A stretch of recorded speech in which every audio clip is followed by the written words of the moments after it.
Diving down the rabbit hole, deep dive, true crime with Jackie Siege, Jermaine.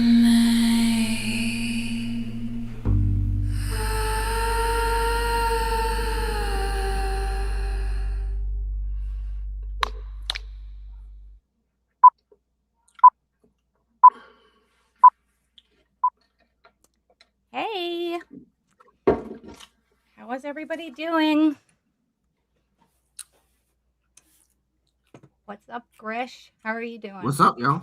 I'm good. How are you? Good. Yes. Everybody says they're so excited. I'm Yeah, so excited too. We always have a great live going on. true, true. Do you have a lot of snow where you are? It's melting, but we did, yeah. Yeah. It was crazy for a little bit. What about Yeah. you? It was here too. We've gotten a lot of snow this year, but it's supposed to be Yeah, like warm this week. I was out in a t-shirt the other day. I mean, it was still like 40 degrees, but 40 feels way yeah. different in February than it does in like October.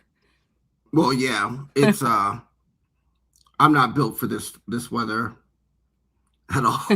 But I mean, I tolerate it every year, though. Yeah. Well, it's starting. We're rounding the corner to spring. I think we spring forward in just a few weeks, so I'm gonna Yeah, start with yeah. I think it's like 2 or 3 weeks that we spring forward, and then the sun will set at 7 again. Thank God. yeah. I'm looking forward to that. Rabbit says I put my Donna pinata in the closet and brought up my Wendy one for today's show. Perfect. Okay, so pretty much the topic is oh, and do we sound okay? Is everybody good? I think I figured out how to stream finally. Let me know. I'll just wait until you let me know that we don't have any weird echoes or anything. All right. Okay. We should be fine. All right. So we are okay. Great. Brandy says the sound is great. Thank you. Good. Yay! Finally, it was a nightmare last time. Um, Yeah, it was. I know. I'm sorry. I didn't know, and it was not even my fault completely. It was OBS that needed an update. Okay, so we're going to kind of go over. We kind of want to see where Wendy was the day before the murder.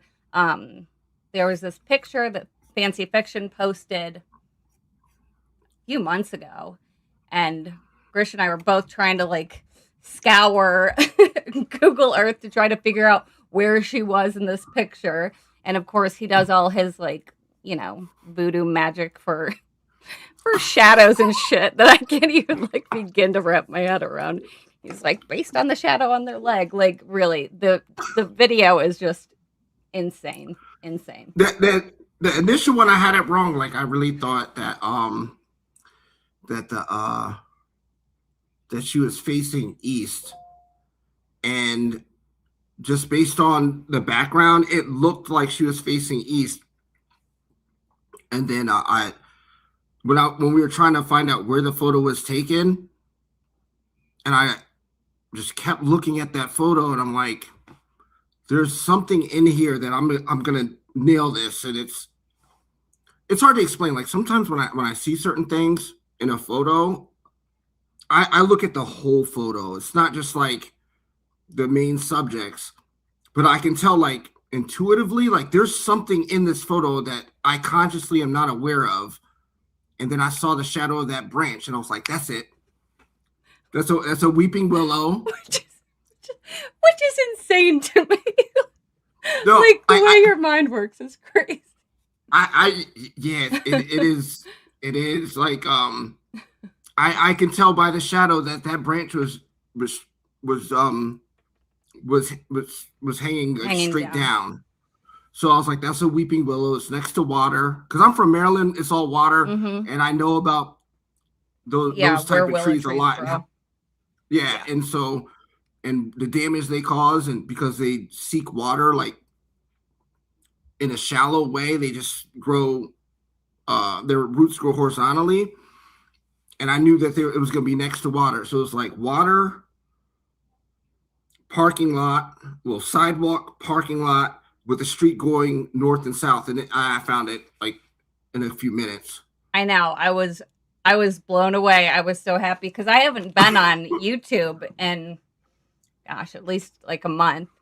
And I saw that and my mouth just like completely dropped open. I'm like, oh my God. I'm like, oh my God. That's exactly it. Like, how many stupid buildings were we looking at the, like, Yeah. FSU campus and everything? Yeah, I was doing all that. I was trying to match like the The building building. to, and it was really just the branch, and that just told me that there's no building behind who was taking the photo.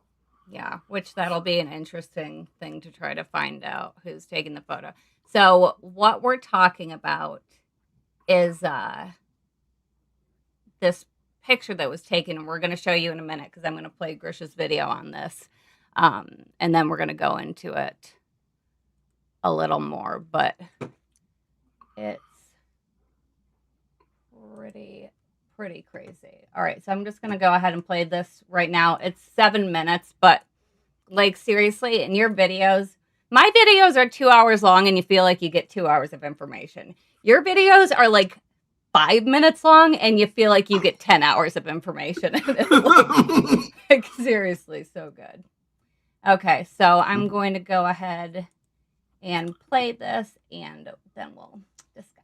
Around midnight on the night of July 17th going into July 18th, Luis Rivera's cell phone was hitting a cell tower closer to their hotel room, which was on North Monroe Street Does that at have a around sound? 12:20 a.m. on July 18th. What's that? There's no sound. Oh, I can hear it on my end. All right, I'll pause for a second. Guys, can you hear that or not? If they can't hear it, it's okay. But All right. It might be because I have this stupid thing shared twice over here on your side.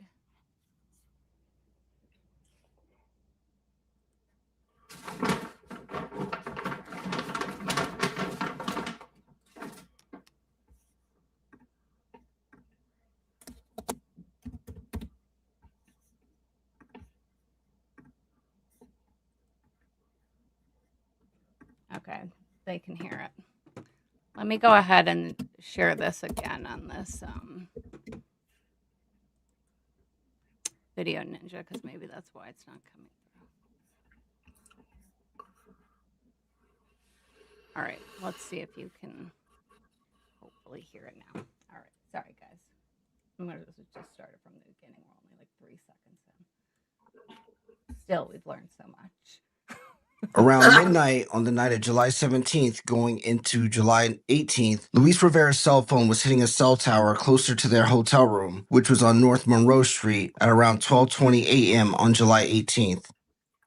Sigfredo Garcia's phone wasn't connecting to any towers at that time, but at 12:26 a.m., the Prius's GPS coordinates show further south on Monroe.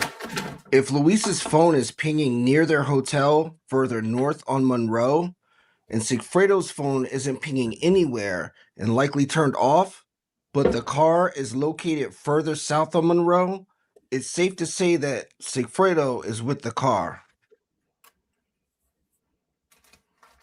During Whendi's interrogation, Detective Isom stepped out, and now it's just Whendi and her friend Jane in the interrogation room. This is what Whendi had to say about the evening and night of July 17th. I talked to Kara yesterday. I was taking a walk around 5. I met a new friend last night, a friend of a friend, this girl Malia. We went to Tallahassee food trucks last night, hung out with her for hours. Whendi says she talked to Kara yesterday while taking a walk. Whendi goes on to say that she met a new friend, a friend of her friend, some girl named Malia. She says she hung out with this girl Malia for hours, went to Tallahassee food trucks, And since Whendi wasn't specific on what hours she was there, let's look at when the food truck Thursday hours were back in 2014. So they went on from 6 p.m. to 9 p.m.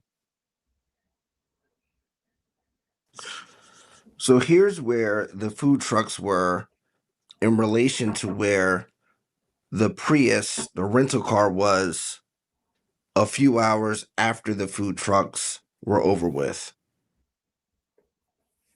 As you can see, they're very close.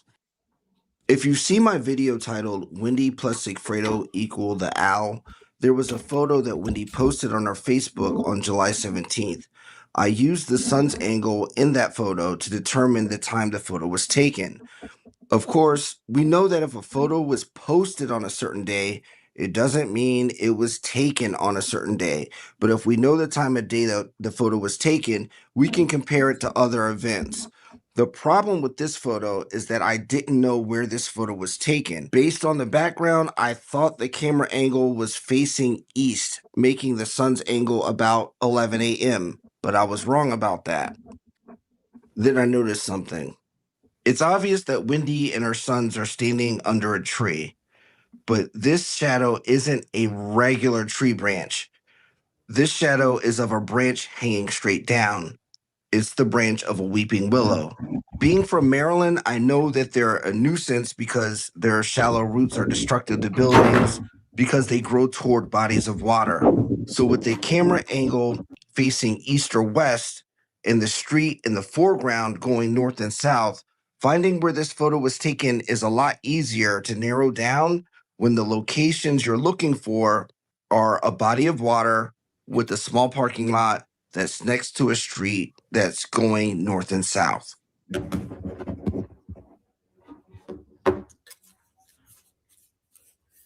Light work. Crazy. I love it. Now let's look at this from the opposite direction.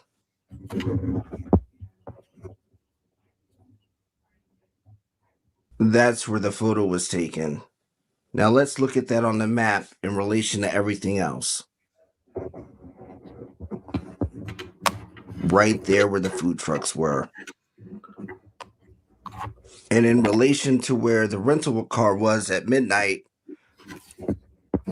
you see how far that is? That's not far at all. That's just a few blocks.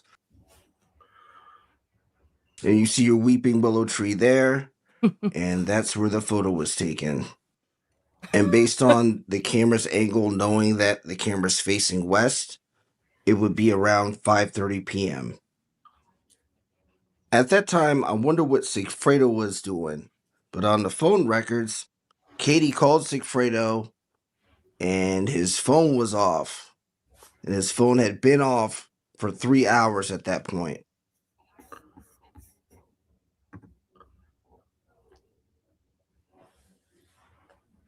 This is a passenger side door that's open. And I'm going to overlay a passenger side door to show you how similar it is to the original one. I'm not saying it's an exact match, but it's very close.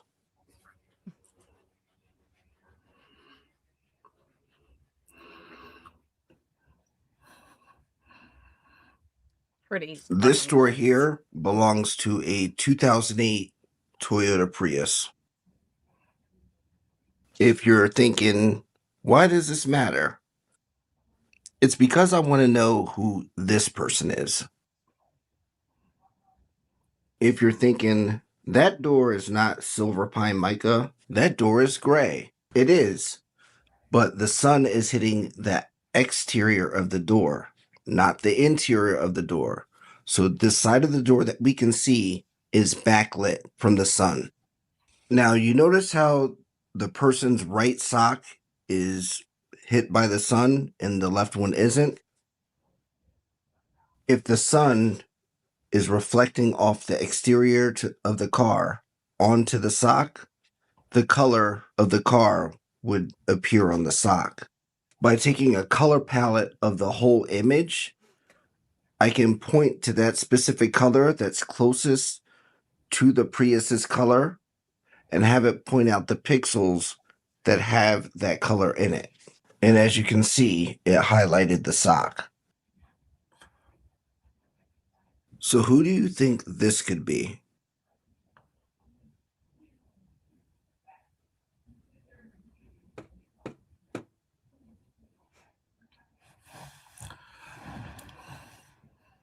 I can't with you. I fucking cannot with you. First of all, thank you for the super chat, Texas Lone Ranger. She says, Grish and Jackie, yay, my favorite duo. I hope we see many more of these Whendi videos. Thank you. Thank you. I appreciate it very much. And Fearless7989 says, investigate. Hashtag, it's being investigated. Yeah. Oh my God. Okay. So what? Just as what? Like seriously, the way your brain works is like I love it. I can't. Thank you. It's it's kind of interesting. Like now, how well I'd say like when I was a kid, like some of the things that I would like, my ideas or things that I would figure out, it seemed like more like a liability, you know. And then now it's like I things that are really effortless. Like like it's weird like how now it's an asset, you know. Yeah. Well, your brain So just works like that. Like you can't help it. Yeah, It's not like you're trying. right. That's like you're gonna see what you're gonna see. You're gonna hear what you're gonna hear. Yeah. I remember small short story. This one girl I was talking to who's across the border in Canada, right? And she posted a picture on Instagram of her with the dude. Now she wasn't my girlfriend, so it wasn't really my business. But it's like, I mean, I'm like, all right, so who's this dude? And she made up this whole story. And it rambled almost like Whendi did, like, oh, this is he's friends with my brother, blah blah blah. I'm like, I took that picture, and she told me when she took the picture, and I was like, you're lying. I'm like, you're granted at the time I couldn't go to Canada. I was banned from Canada for another couple of years. So like when I saw the picture, I was like, your house is facing south. You're facing south. You're in your backyard. You took that picture a half hour ago. Like, yeah. The sun, you took that picture and you posted on Instagram. It's 9:30. You took that picture at 8:30. How did you know? The shadow off your pointy ass nose told me what time it was. That's like crazy. Like, how are you gonna lie to me like that? Like it was like, it sounds like stalkerish almost. Like if you don't know me, like it sounds like really crazy. But it's no. It's 8:30. You took that picture at 8:30. And I like when I first met my girlfriend, she sent me a picture of her like of drinks at the bar, and she thought I was outside the bar. I was just like, "Oh, you're at this bar. How do you know that?" No, actually, you're facing northeast. Look at your compass. And she's like, "Are you here?" I'm like, "Nah, I just can do shit like that." So yeah, it's. Even if I had a compass, I wouldn't know which way I was facing. Like I can't. I absolutely cannot. Well, an easy way is if you're in like near trees, the moss grows on the north side of a tree. I have heard So that's that. Okay. That still probably would do nothing for me. I would never do that. So I actually pulled the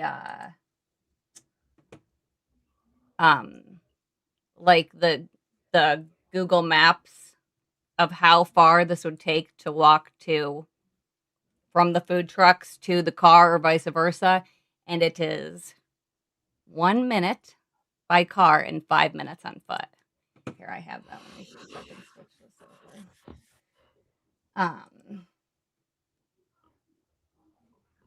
Like I can't. Give me 1 second to change my screen. So that's like nothing. What I want to pull up.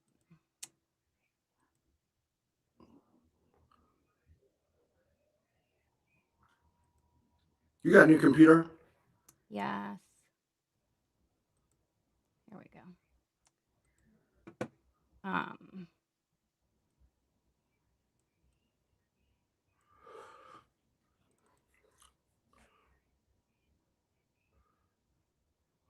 No, of course it wants to pull up on a different freaking thing. Well, please hold, guys.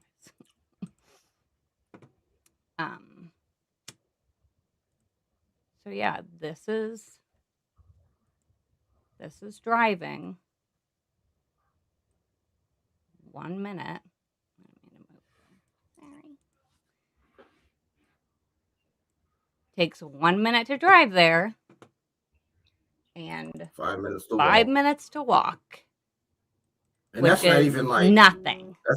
That's nothing. That's a regular walk. Yep. Come on. 5 minutes, and that's from the food truck to where their car was at midnight. Yeah. Someone asked who took the picture. I would love to know, but who do you think took the picture? I don't know. I mean, who the hell is Malia? Is Malia on any of the? Because I haven't done like a full name search for her, like through the FOIA documents that we have. But like, was she ever spoken to? I don't think. Does she exist? I don't think she exists. Like the whole thing was weird. No, it was very weird. You ever? Well,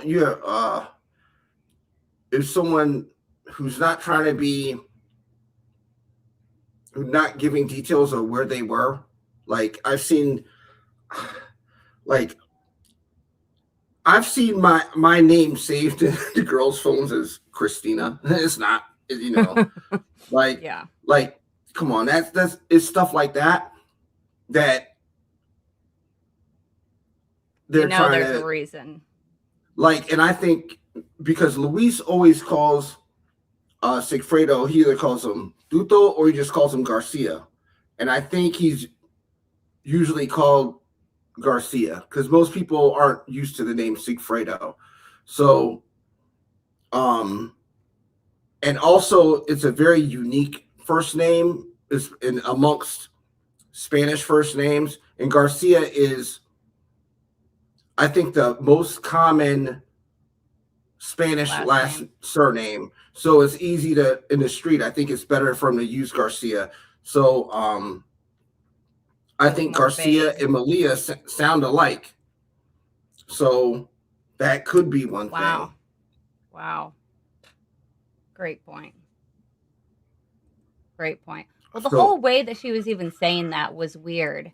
She's like, so I met a friend. It's a friend of a friend, which who else would be a friend of a friend? Sigfredo. Right. It would be a friend of a friend. She's friends with Katie or Charlie. Whatever. Yeah, it's a friend. Yeah, she's not really lying. Partial truth. Mm-hmm. But Jane didn't ask her, like, friend of who? Because Jane's Wendy's friend, right? That whole thing was so weird. I thought it was too, but it didn't even. I thought it was weird, but I was just not even focused on that. As soon as you put that through, I was like, oh my God. It's like I met this person for the first time, and then we spent the whole night together, hours together. Like, that's what I'm personally, I don't know, maybe I'm an asshole, but I don't feel like you could meet somebody. Just where the hell did they even meet? Like, I met with a friend of a friend. Where? How? how do you even know this person to know that they're a friend of a friend? And it's not like she said we hung out, like the friend and Malia and her. Right. You're not going to hang out with like someone you met through someone. Was it the first time y'all met? Or That's what she said. how did that? Yeah, that's what it sounded like to me. Because she's like, Right. I met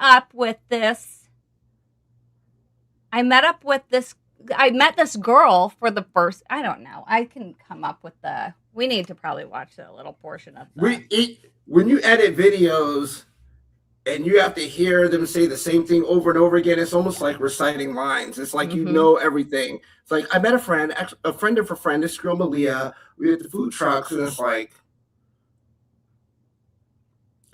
yeah, a new friend or somebody that I just met.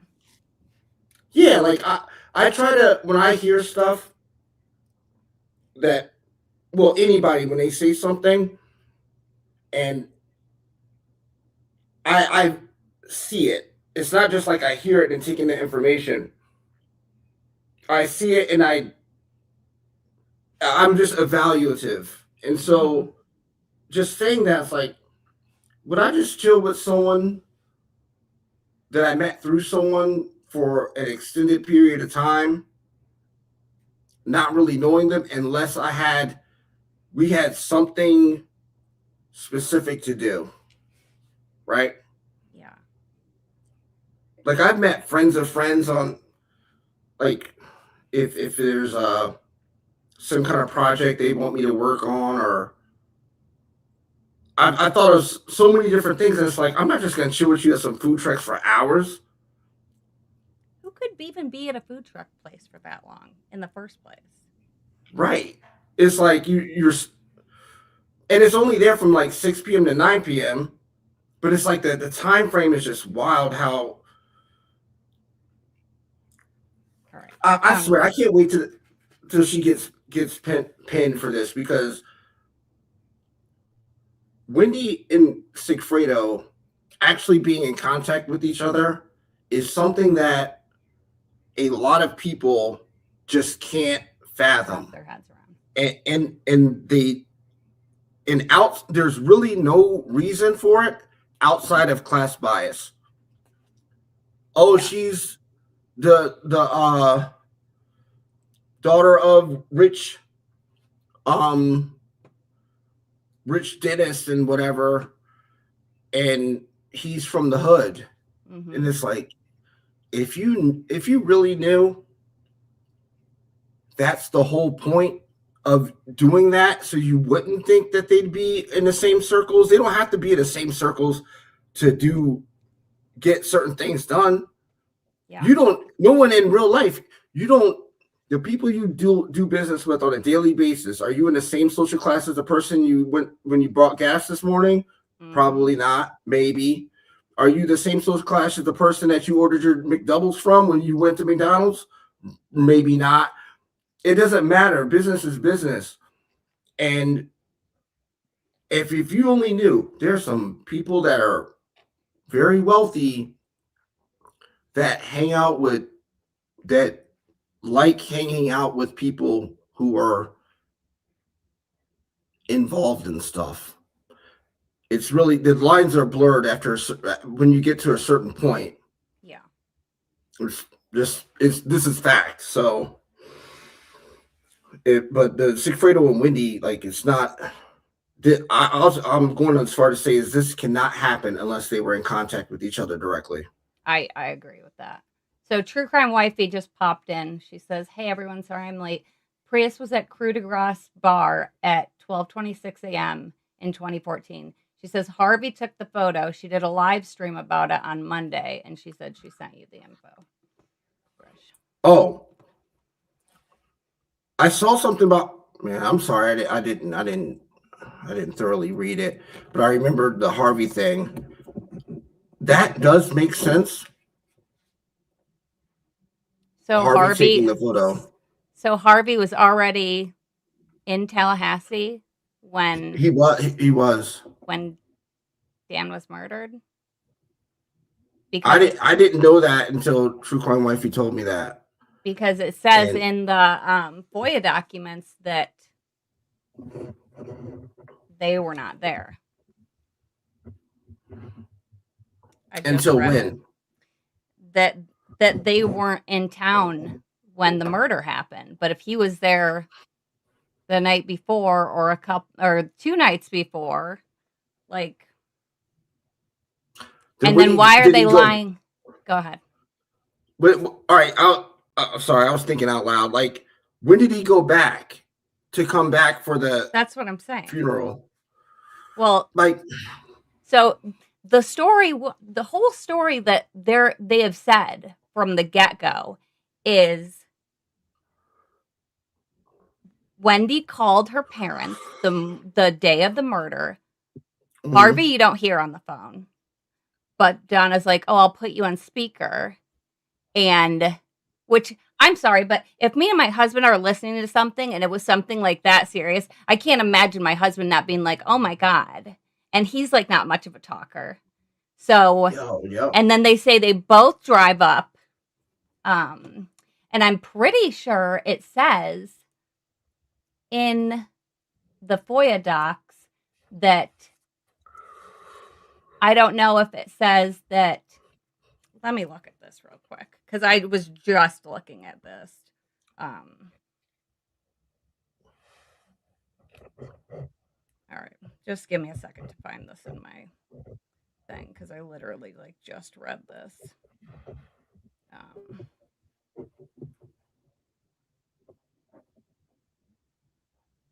Like yesterday. Go ahead, speak amongst yourself. I'm trying to think. Like, as Run far the as stream for a sec. I'm trying to think on the day of the murder, as far as who was texting who.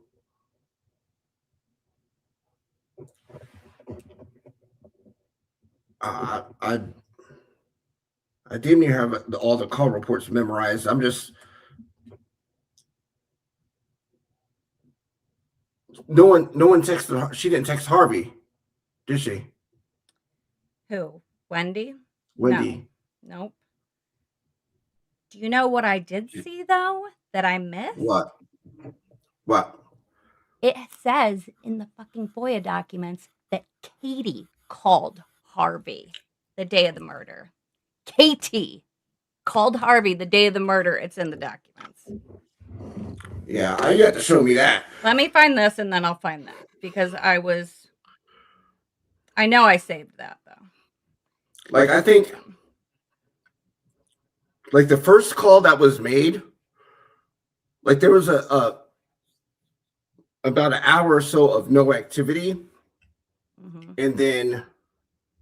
Are you talking about right after the murder happened? Yeah, and I think Donna called Charlie at 11:30, 11:33, I think.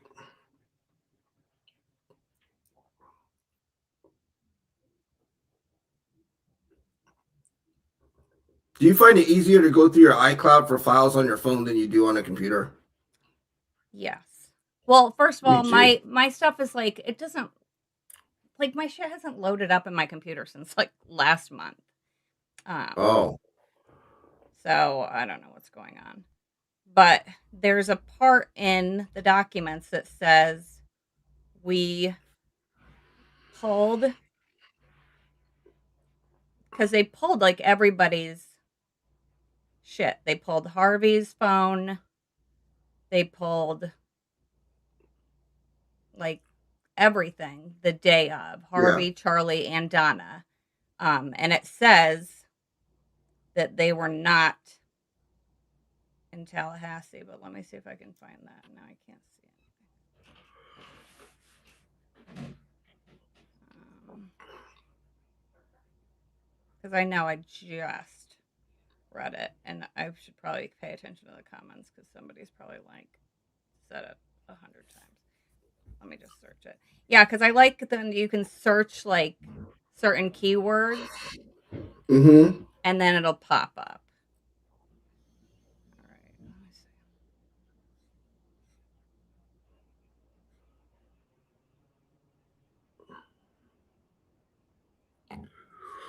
You can go ahead and say something because I'm trying to just think like I've read a lot of documents with this case, and I don't recall seeing anything talking about the elder Adelson's whereabouts on that day. yeah, it says it, and I actually read it wrong in my thing, or I said weren't, and my mouth was just like lazy, and so it says in my video, which is misspoken, that they were there, Well, but I'll find it in a second because I'm close to it.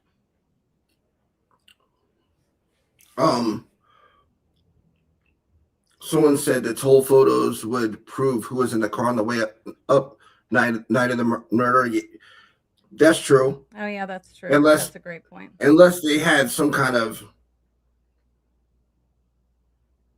I don't think if they had a rental or something like that.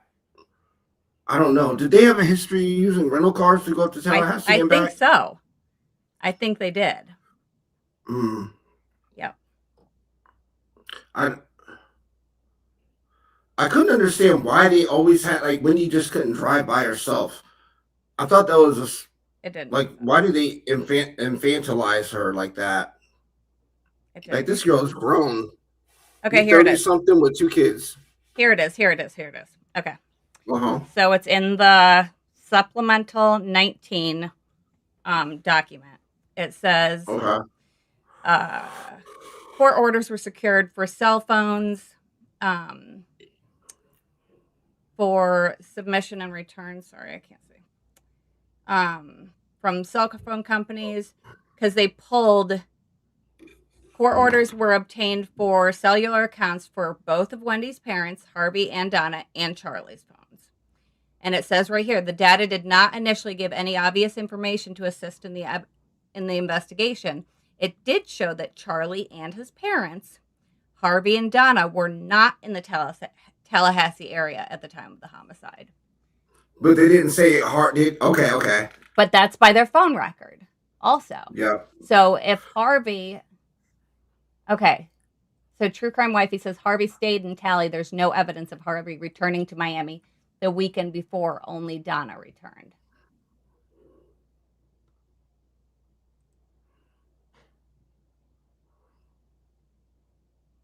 They're just doing too much. Doing way too much. True Crime Wifey says Whendi only talks to Donna. Harvey's in the shower. We never hear him. Rob talks to Donna at the hotel in Orlando only. Fucking interesting. So that just means that Harvey didn't have his phone with him. That's all that means. Right. That Harvey's phone doesn't show that he was in Tallahassee. Because this is all based on phone records. Oh, let me find that thing also about little baby Harvey getting a call from Katie. So that's very interesting. Yeah, it is. Wifey. I haven't heard about that. Hold on, she's saying more. We should just get her in the live.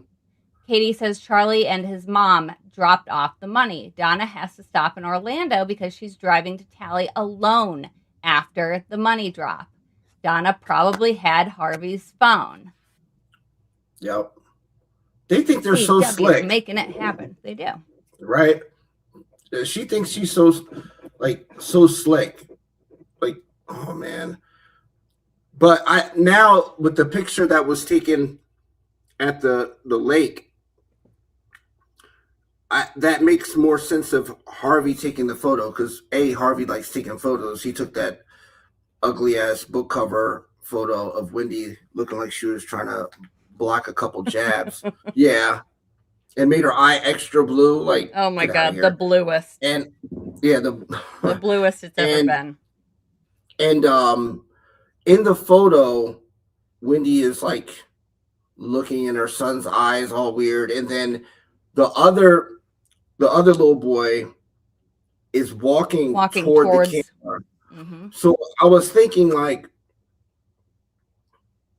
if based on where she was, she could easily ask a random person walking that path, because that's what people do over there, and ask him, "Can you take a picture of me looking distantly in my son's eyes?" Sure, click.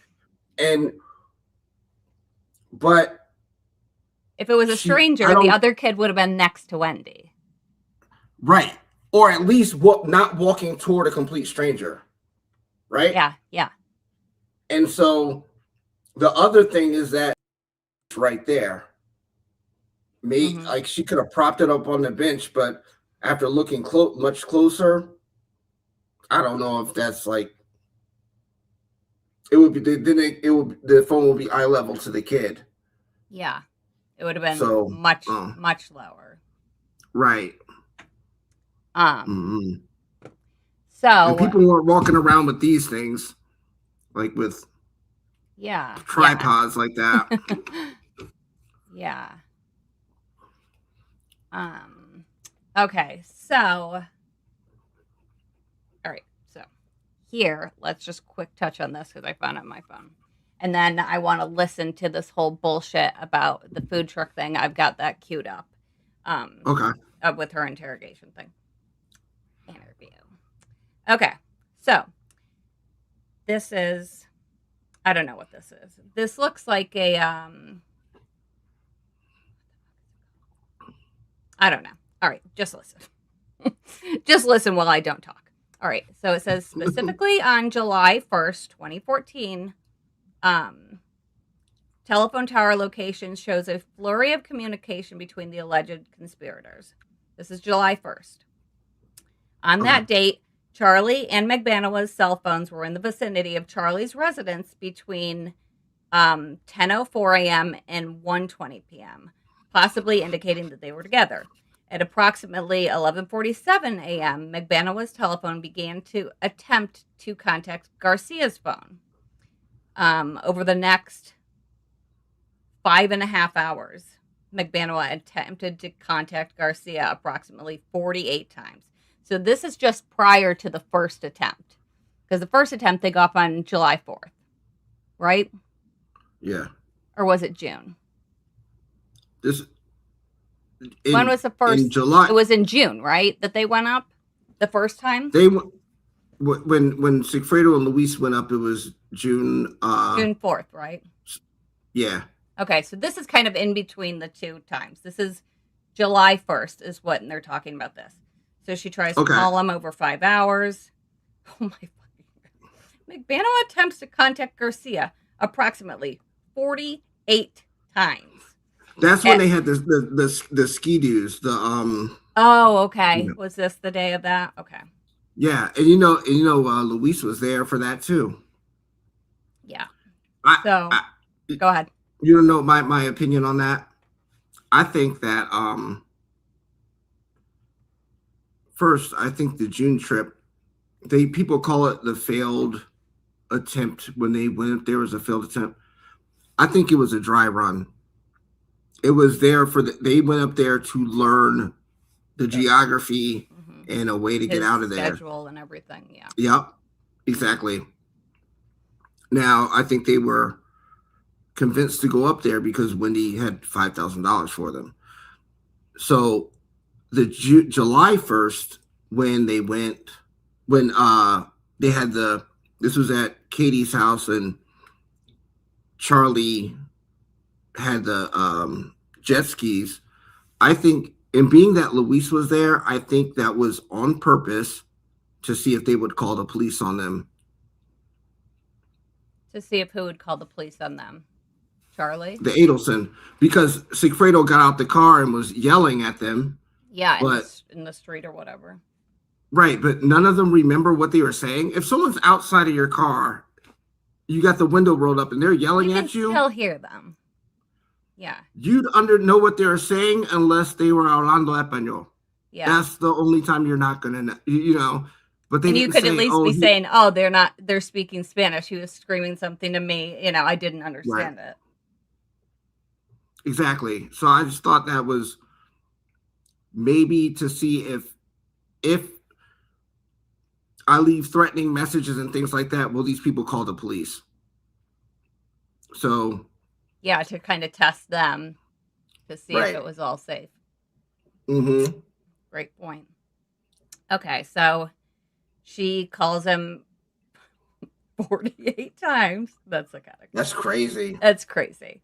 At 5:05, McBanoa makes contact with Garcia, and they appeared to have a conversation lasting 6 minutes and 22 seconds.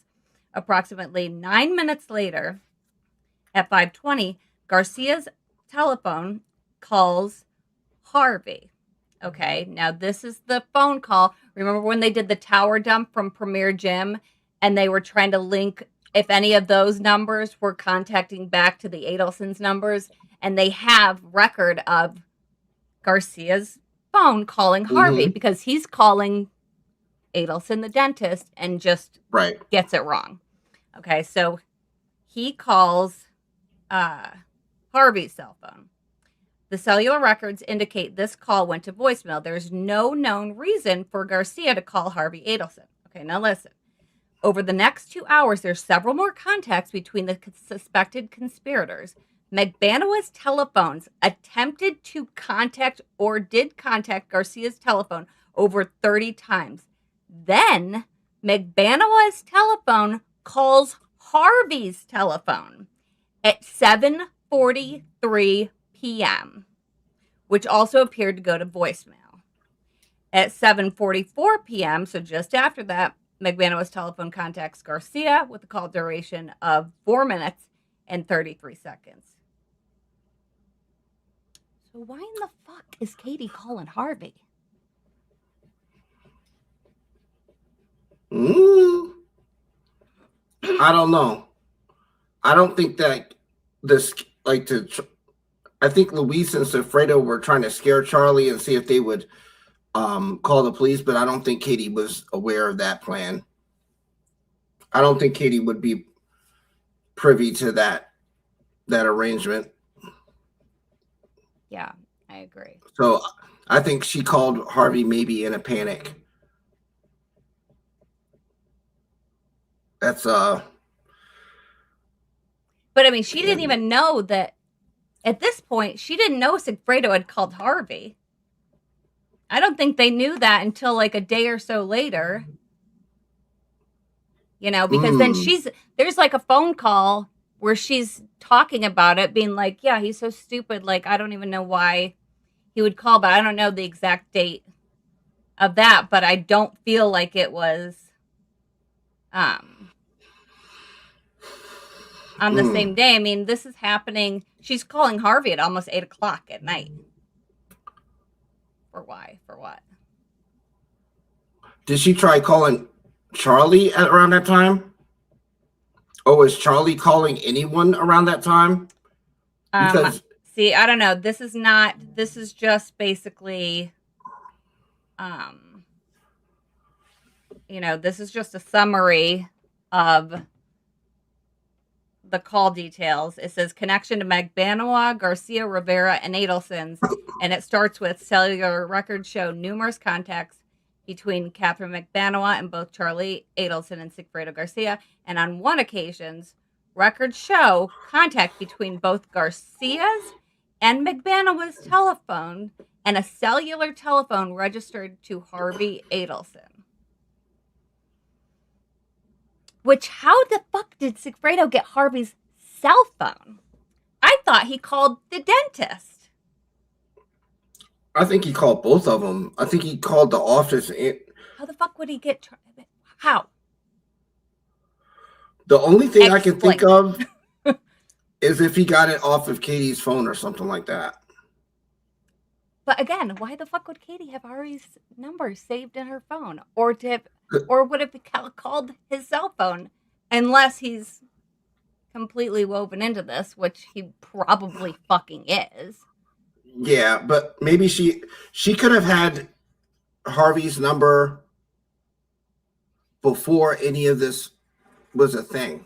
Like maybe she had it because she needed a job or something like that. I'm trying to think from a defendant's point of view. Yeah, from like a guy's perspective. Not necessarily a guy's point of view, but like, how could I explain this contact with this person? I think one way she could explain that away, obviously didn't work if she tried, but to say, like, before any of this, I had his number because I was looking for a job, something like that. Because Harvey's not like she worked at one of the dentist offices. She could have Harvey's number for other reasons other than plotting a murder. Well, it could have been in her phone months before, because how long were Charlie and Katie dealing with each other before this was even a plan? So they, I think, first got together in, I feel like if somebody knows this 100%, but I feel like it was just, I don't feel like they were together very long before he was like, hey, do you know somebody who could kill somebody? If anybody knows the date of when they got together, True Crime Or Wine. when they met. Yeah, when they first met. Because they met in the context of her working at one of those dentist places, right? I think she worked, yeah, okay, so Mar says it was October. That's what I thought too. So October of 2013. They met, and I think she was working at Sophie Dental. I think they met before that, because someone a month and you'll be like, yeah, can you get someone knocked off? Like, yeah, come on. They probably did. They had to have met before that, because like a month? Like, okay, so Charlie worked in the Sophie Dental office, is what Tally Gal is saying. Oh, Christina. Good point. I do remember this. Okay, so Christina says also at trial it was stated that Harvey would not take his cell phones on vacation because patients would contact him. Boom. So that would be... That'll work a few different ways. Mm-hmm. But how would he communicate? Would he just be around Donna? Like, yeah, I think when they were together, but I mean, if he was going up, because what I'm getting, and True Crime Wifey, correct me if I'm wrong, what I was getting was Donna and Harvey were up the weekend before in Tallahassee. So the prior weekend before the murder. And then I think she's saying that Donna went back to Miami, took Harvey's phone with her to make it look like they both went back, and Harvey stayed up there for the week. And she said, and it's back in a few things, but she says that, basically that he didn't want Whendi to meet the hitman by herself without somebody else being there. I might have to object to that. I think that it's understandable for Harvey to want that. Like, oh, I don't meet up with, these thug buenos over here. But I think that she sought them out on her own. I agree. By February of 2014.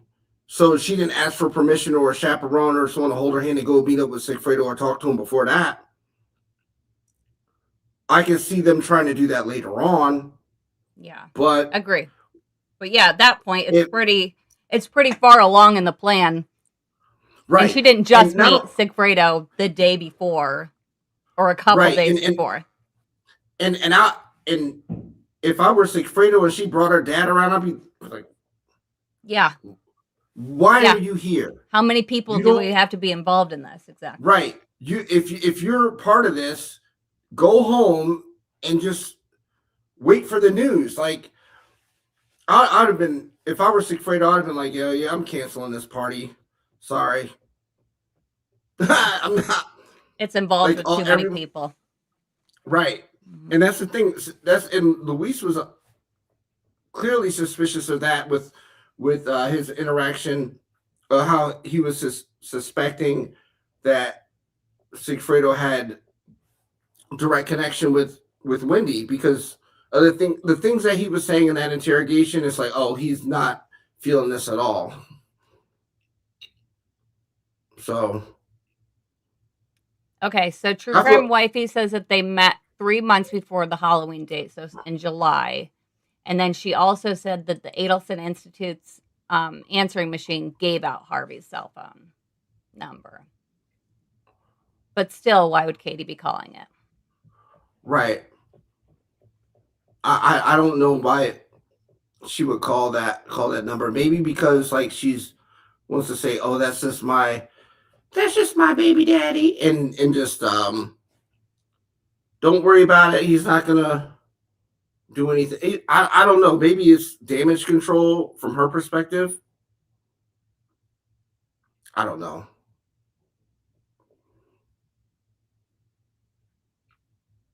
I can't really give you like anything that I feel confident saying like why a good reason why she would call other than damage control. Mm-hmm.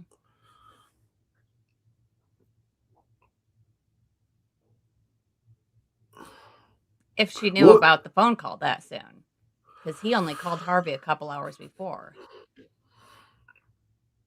And if they were like fighting, I don't feel like they would have been back together, like with each other, so she could and for her to see his, his recent call list, because he was probably fucking around with shrimp too at that point. I want to. Is there a photo of shrimp? I got to see what this is about. Like I'm just saying, like They say her full name in one of the trials, so I'm sure we could. Yeah, I she I don't know. I just think if obviously like Charlie is Katie's side piece, I want to know what Sigfredo's side piece looks like and how she compares to Katie, and more than just looks wise. Like I wonder what he sees in her, what he saw in her to fill a void that Katie's not that oh whatever void that Katie's not filling. That's what I'm trying to say. Because you know how bad Katie spoke to him. Like she treated him. She was. Oof. I'm not surprised she getting cheated on by it, but I think that like she must like the other girl must treat him like an actual man, and not like dogging him out all the time. Stevie G says a stripper named Shrimp who is in charge of her marketing. I can't. And No. True Crime Wifey says she's tiny, but apparently she's beautiful. See, there you go. So she might be called Shrimp on the amongst people that she knows, but probably in the club she's probably known as some weird name. Sexy Shrimp. I don't I don't know. What is a sexy shrimp? Scampy shrimp? Scampy Shrimp Scampy. shrimp scandal scampy. Brian's music says that she's 4 feet tall. Come on. That's her. They say her full name in either the first trial or the second trial. yeah. Shrimp cocktail, focus on the cock. That's her shrimp. That's her stripper name. No, it's fucking too much. Okay, let's relax our brains for a minute. I'm gonna go ahead and play the part of the interview where Whendi is talking to what's her face about what she did the night before, and I think I had this around the right time. So let's listen to Involved. I'm That's so the worst scared. thing for Can your you hear it, voice. Grish? Can you hear it when I'm playing it? Okay. Things, Jane. Like, do you think whoever did this is going to come after the kids? I'm very worried about that. And I think I don't want to be like left alone in that house. Like, I want protection. I'm scared. I don't know who this is. I don't. Okay. Well, I mean, you should maybe go and stay. I think you should go stay with can you go to Lynn and David's? Ellen, yeah, yeah. You they should. have lots of bedrooms. I could just. You stay should. there I for mean, a the little boys bit. are there. Yeah. And I need to pick up a They few need- things. Like, I would need my contact lens case. just go there. I mean, I'm really glad you're here. I am losing my shit. I wish they'd Jane, come back. this is. They keep doing this where like they leave for long periods of time, and it's 5:30 already. Mm-hmm. I've been here for a while. I didn't know if like. I don't know. Are you looking to see if there's more info? No, I online? have not this from now. From Danny. I have from Kara. So I called her. I talked to Kara yesterday. I was taking a walk around 5. I met a new friend last night, a friend of a friend, this girl Malia. We went to Tallahassee food trucks Wow. last night, hung out with her for hours. Are you telling her? Yeah. Yeah. Because she also Googled and said, "Oh my God, there was a shooting. Do you know?" So both she and John, Google. Why would they Google? Why would that just? Okay, so she's saying this. Not only is she just like randomly giving out this random piece of information that nobody asked for, she's saying it while Jane is texting somebody. So, like, you don't even have her full attention. So, why are you adding in this piece I of need to know information at all? if I need to know if did they talk to Jane directly? I need to know that because I have no idea. the way that Jane is interacting with Whendi, it almost seems like you ever know someone that just lies, just says BS, and you don't even react to it. Yeah, You're you just don't like, even. Mm-hmm. and 'Cause you're like, you're oh, so that's used to crazy, it. Yeah. right? Between like Jane just not responding to any of that. Oh, I talked to Kara and a friend of a friend. Like Jane didn't even respond to that, nor did Jane invite Whendi over to her house. Oh, I feel scared. Jane's like, you're not coming over here. She didn't have it. That would be the person I'd be like, you just come to my house. We'll figure this out. You know, she's that good to be in the interrogation room, but she's not your friend when you leave. And she's this person, she's like one of the first people that she thought of. And I think the only reason was because she had this long talk with Jane the day before, also, or a couple days prior, about Jeff, about how, jealous Jeff was and blah, blah, blah. I think the whole, her whole interaction with Jane and why she was called in was so Jane would say, oh, maybe it was Jeff. Yeah, I think that's something Whendi would do that, to have someone to kind of back up her claim. Yeah, so she's. I'm just astonished that she's even in that room. Like, what was Isim even thinking? Like, oh, you really didn't think of her as a suspect? Like, I don't know. Like, something about Isim just anyway. Yeah, but like, did they go back and does Isim go back and listen to that part and say, like, what is she talking about with this Malia person? Why did she volunteer that information? Like, we're looking at it. Think about this. We're reviewing this almost 12 years after the fact. We're very familiar with this interrogation. I mean, I thought I was, as far as like, I didn't really listen to the latter parts of it. But nevertheless, like most of us are familiar with the key points in that interrogation. Before it was even available to us, did Isom go back and listen to or watch the parts at any point before they had all this time before anybody got arrested? Did they like study that tape?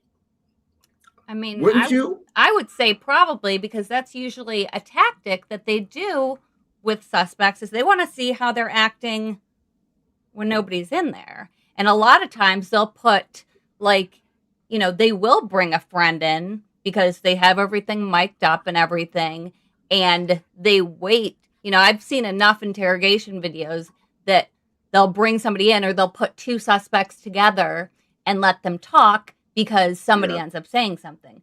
So I feel like, one, this is to make Whendi feel like she's not a suspect, which I feel like was an integral part of the entire interrogation interview, is to make her feel like she's not a suspect. I think, and Jane also used to be a victim advocate too.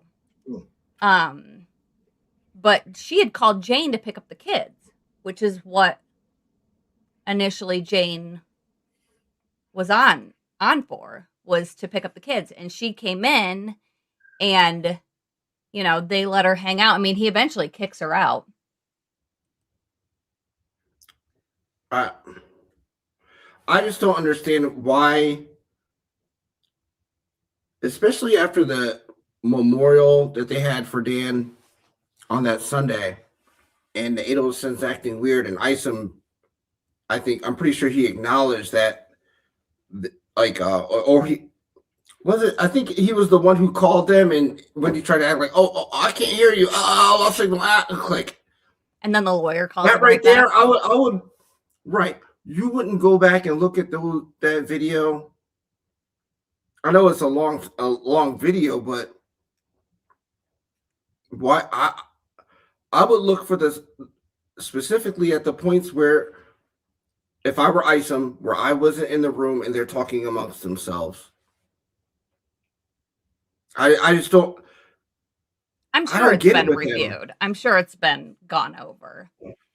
But I think they have used Whendi as a witness to be able to get everybody else in, because Whendi really shows that connection with, you know, her driving by the crime scene. If she's in there, the jury gets to hear that twice. Once from the officer and then once from Whendi. Not only are they hearing it twice, but they're getting two hugely different versions of what happened. Right. And who the fuck are they going to believe? They're going to believe the cop, because he has no reason to lie. He wrote it down in his report the day that it happened. And she's coming in here lying. So that automatically shows, oh, you must have had something to do with this, more than likely, or why the hell would you lie about this? Right. And Whendi being over there is just, when Charlie was talking about that with Donna, like, why would you be there and all that stuff? And he even said, you could have been there when it actually happened. And I'm like, in my opinion, yeah, she was right there. Yeah. I can't wait. Like, they don't ask Luis that, but he says it too. Like, narrow it down. He said on the day of the murder. The day of the murder. Oh no, but he didn't see her. The owl means death in Greek. Man, nah, she was right there. She wanted to see it, but she can't see it from the sidewalk. Oh, the kitty. Oh, little spooky baby. Spooky baby, she's so spooky. What was I gonna say? The owl, which she couldn't see it from the. She couldn't be obviously right on the street, so yeah, she probably parked, walked through. Yep. That area, and he saw her right up past the speed bump, because he says too, you know, we're going over the speed bump, and I look and I see that it's her, and this is, you know, everybody thinks that, oh no, that was the day of. No, there's two different times where he talks about seeing Whendi. One is the morning before that he saw her with the boys, and the second time he just sees her alone, and he even says the day of the murder. Right. Mm-hmm. Like, I don't understand. Like, just because they don't talk about it in court doesn't mean it didn't It doesn't happen. exist. Like, 100. Luis has been saying everything you've heard Luis say, he said under oath, even that interrogation. Yep. Why, like, would he lie about that? No, he's not lying about that. He's telling you, you saw her when he hit the speed bump. And that's right at that entrance, that little path or whatever. And he saw her in a rearview mirror. Yep. And he G-checked her. And that was hard for me to explain, the whole owl and the Instagram thing. And because I'm gonna find that. I'm not ignoring him. I'm gonna find that part and play it for everybody so everybody can hear that. But go ahead. Yeah, but that's, if you take all his suspicion of Sigfredo and Whendi being in contact and the things he's saying to Sigfredo, you might not understand the things that he's saying to the people that are interviewing him, Mm-hmm. but as someone who understands what he's really getting at, mm-hmm. he's highly suspicious of Sigfredo. And yeah, when he talk about on the day of the murders, when I saw Whendi, that was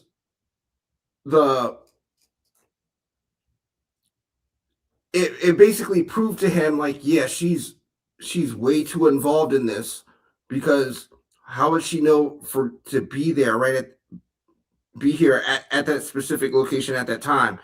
And seeing her in the rear view wearing that owl shirt is a way, if someone knows who you are, and back in those days you could look up someone on Instagram and all that stuff. So you post something on your own Instagram that'll get a type of reaction. So he sees that, and it's like, oh, I'm gonna post an owl and see the reaction that comes back to him, because then he'll know.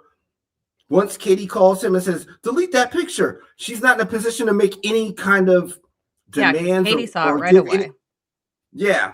She saw it, but 9 times out of 10, it was told to her. And her tone and saying, take that down. She is not in any position to tell Luis to do anything. That's way out of pocket for her. So her doing that lets him know that she thinks that she can tell him what to do because she's next to the people with the money. That's a really good point. Really good point. And it got and that chain of communication lets Luis know that, oh yeah, that there's a reason why. Because if he posted anything else, she wouldn't have reacted to that. She was told that, and I'm pretty sure it could have been through Charlie and maybe that WhatsApp stuff that they don't get into. Yeah, which I think we're gonna learn all about. Oh, I can't wait. Yeah, I can't wait. Same. Okay, so True Crime Wifey says that Jane was not in the police report as being talked to. It doesn't mean she wasn't talked to, because we don't have all those documents. But in what we have, what's being, let out, that she wasn't in. I'm talking about later on, like at any point was she ever interviewed or gave a deposition or something like that. I'd be curious to know that also.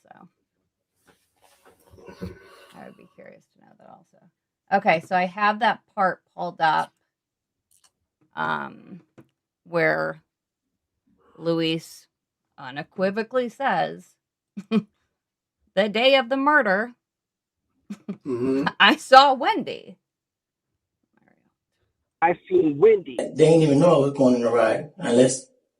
Strike one of what she's about. She should know to not be where you guys are. So that's strike one.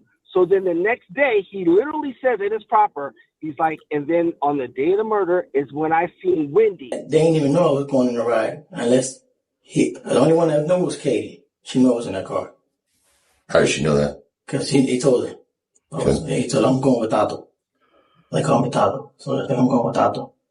So I said, who? I asked him who knows. He goes, no, it's just Katie. I said, that lady knows I'm in the car. He's like, nobody knows, just Katie. But in my instance, I didn't trust him that day. I'm like, somebody else got to know. Because if you told Katie, Katie had to tell that lady. Because, that day that they murdered, when I seen Whendi, that's when I asked him, who's that lady? And he said, that's Whendi. Let's listen to it one more time. For those in the back. That day that they murdered, when I seen Whendi, that's when I asked him, who's that lady? And he said, that's Whendi. And I was like, oh, that's it.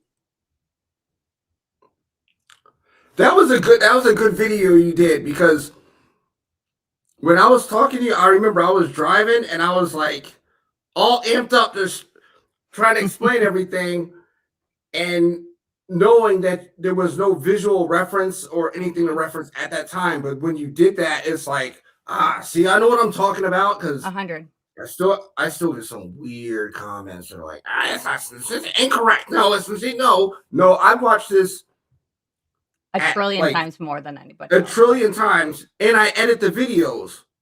Yeah. And I edit videos real good. Mm-hmm. So I have to watch them a whole lot more than just on repeat. I have to rewind things like every 5 seconds to make sure it all comes together. So, he said it right there. I can't wait. And I don't know what's taking so long, though. It's really just... Yeah, it's kind of frustrating. Are you going to go to Tallahassee?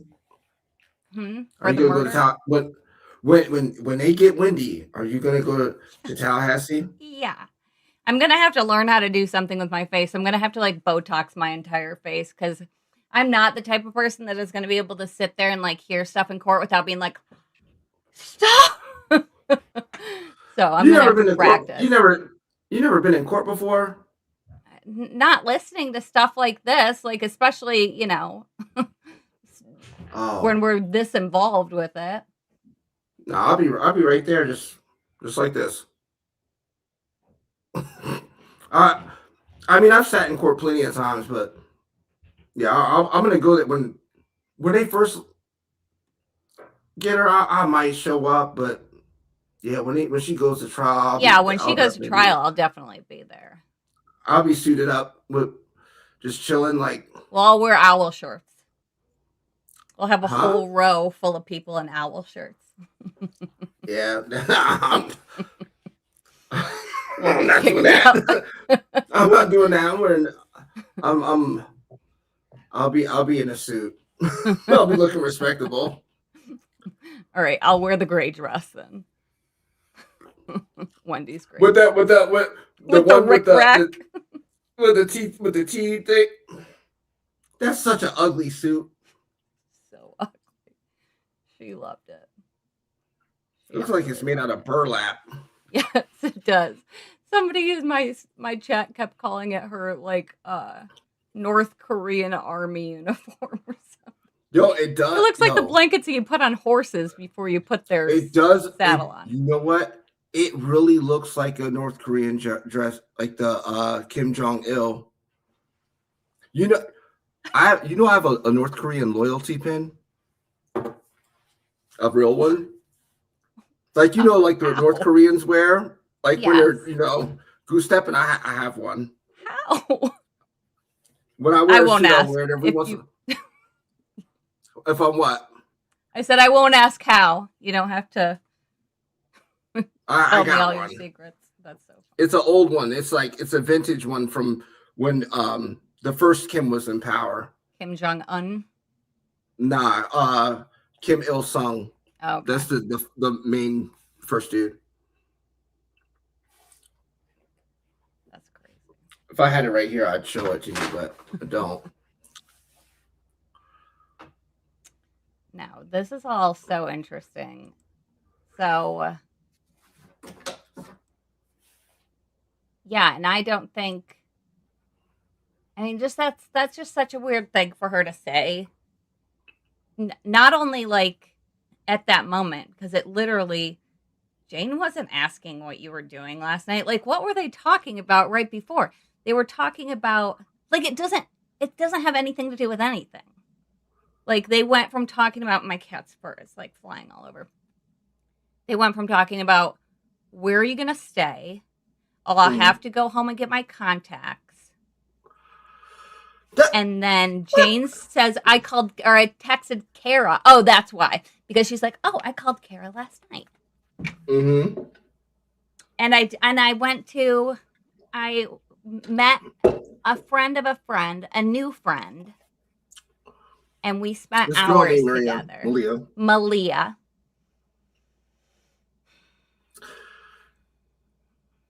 I can't even breathe right now.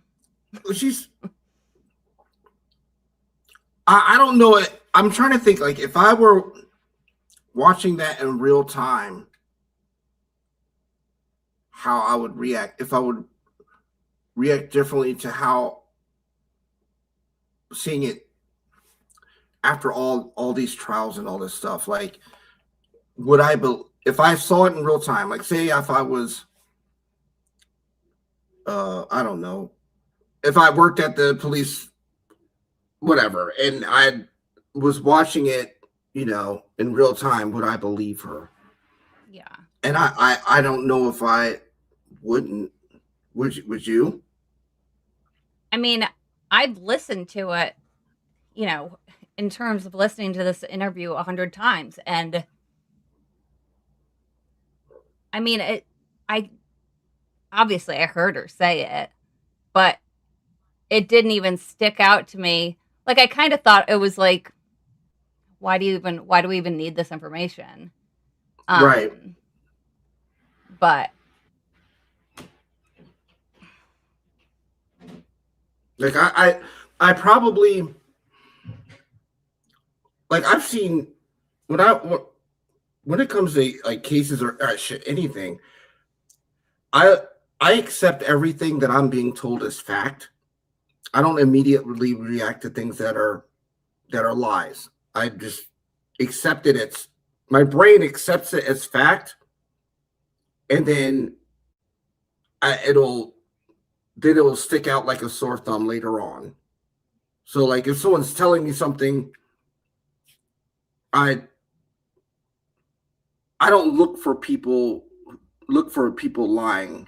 Like any case, like I don't I don't care if people are lying. mm-hmm. You know, people do that. Oh, body language. Oh, they're being deceptive. I don't care if they're telling the truth or they're lying. It doesn't matter to me. But like after the fact, like the information will just come together and be like, oh, they're bullshitting. So I don't think I would not believe her at that moment to say anything like that right then and there. I don't know if that makes sense, but no, it makes sense. But it's just weird, like why she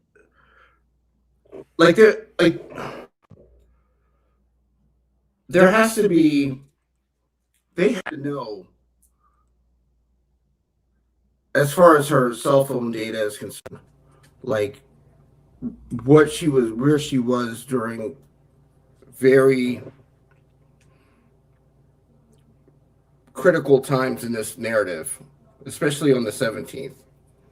They have to know, the feds have to know. With all that, the Cellbrite and the other cell extraction data, she has to have a burner with her too. Yeah, well, we've never seen, because I was very interested in the cell phone data. I'm like covered in my cat's hair now. I'm eating it.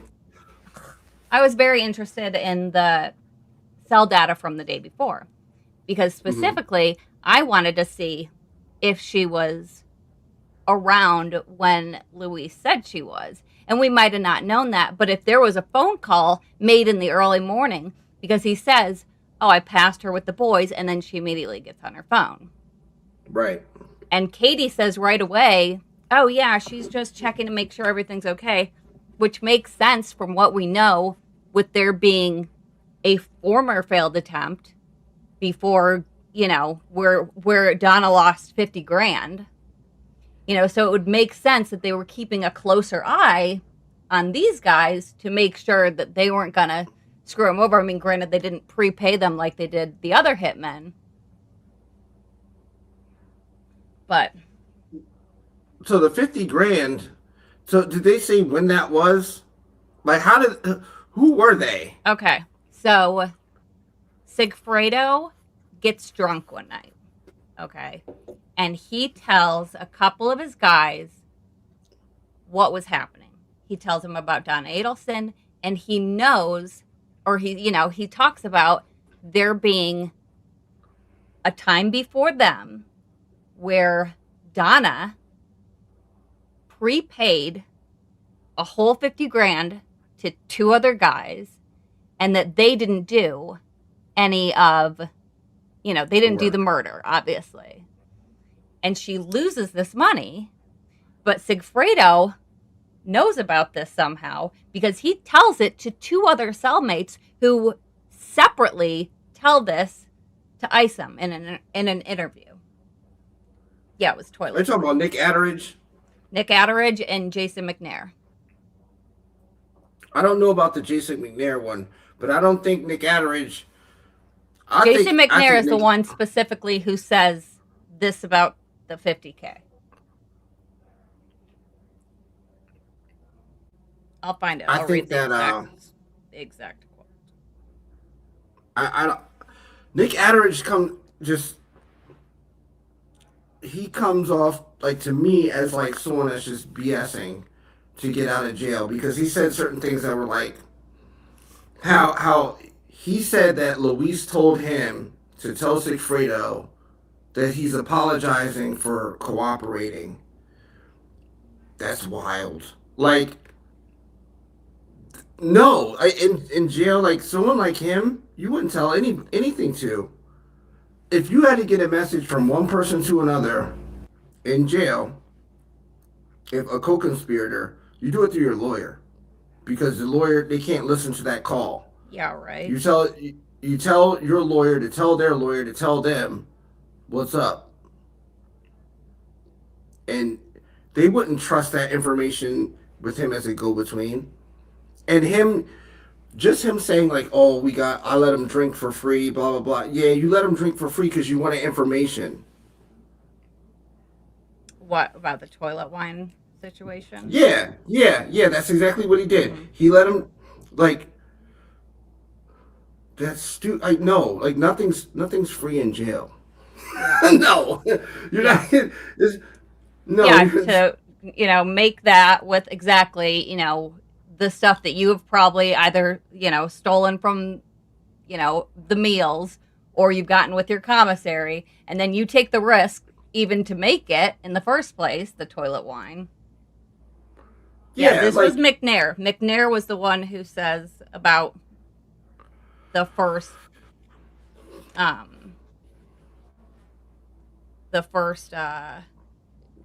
hit that wasn't.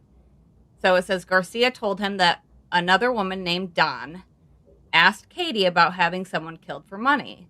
McNair said Garcia also referred to this woman as Don Adelson, who's a mother-in-law or a grandmother that wanted the man killed to get custody of the two kids. Garcia said also that Don had paid two other people $50,000 up front to commit the murder, but they didn't do so. This time, Don said she told Katie that she would pay $5,000 up front for expenses and then $100,000 once it was done. Yeah, Nick Atteridge has passed away since then. I don't believe, as far as I know, McNair is still alive. And what's his name? Mentor Lawyer has the audio of Nick Atteridge's interview, but there has not been any audio released from Jason McNair. And I even asked if I could have that, and they were not going to release it for me. But you have the transcript of it? I have, yes. I have the transcript of both interviews. They're in the FOIA docs that I sent you. I'll tell you exactly which one if you want to go look at them after. Were they? It's in supplemental who- 23. Who was interviewed Isom. first? Or who was interviewed first? I think it was Jason McNair, because McNair said, "Oh, me and Nick Atteridge were sitting there listening to him," and Isom went to talk to Nick. I think on the same day that Jason did, or the same day he talked to Jason, and Nick Atteridge was like, "I don't want to talk to you," and then ended up calling them and being like, "Oh yeah, I do want to talk to you. I have some information." But Atteridge doesn't say the thing about the 50K and the other hitman. That was from Jason's. So, but Jason and Nick were there at the same time. That's what they say. See, that to me, that's some bullshit. I'm telling you, like, there's a good chance that the information that they have is already out there.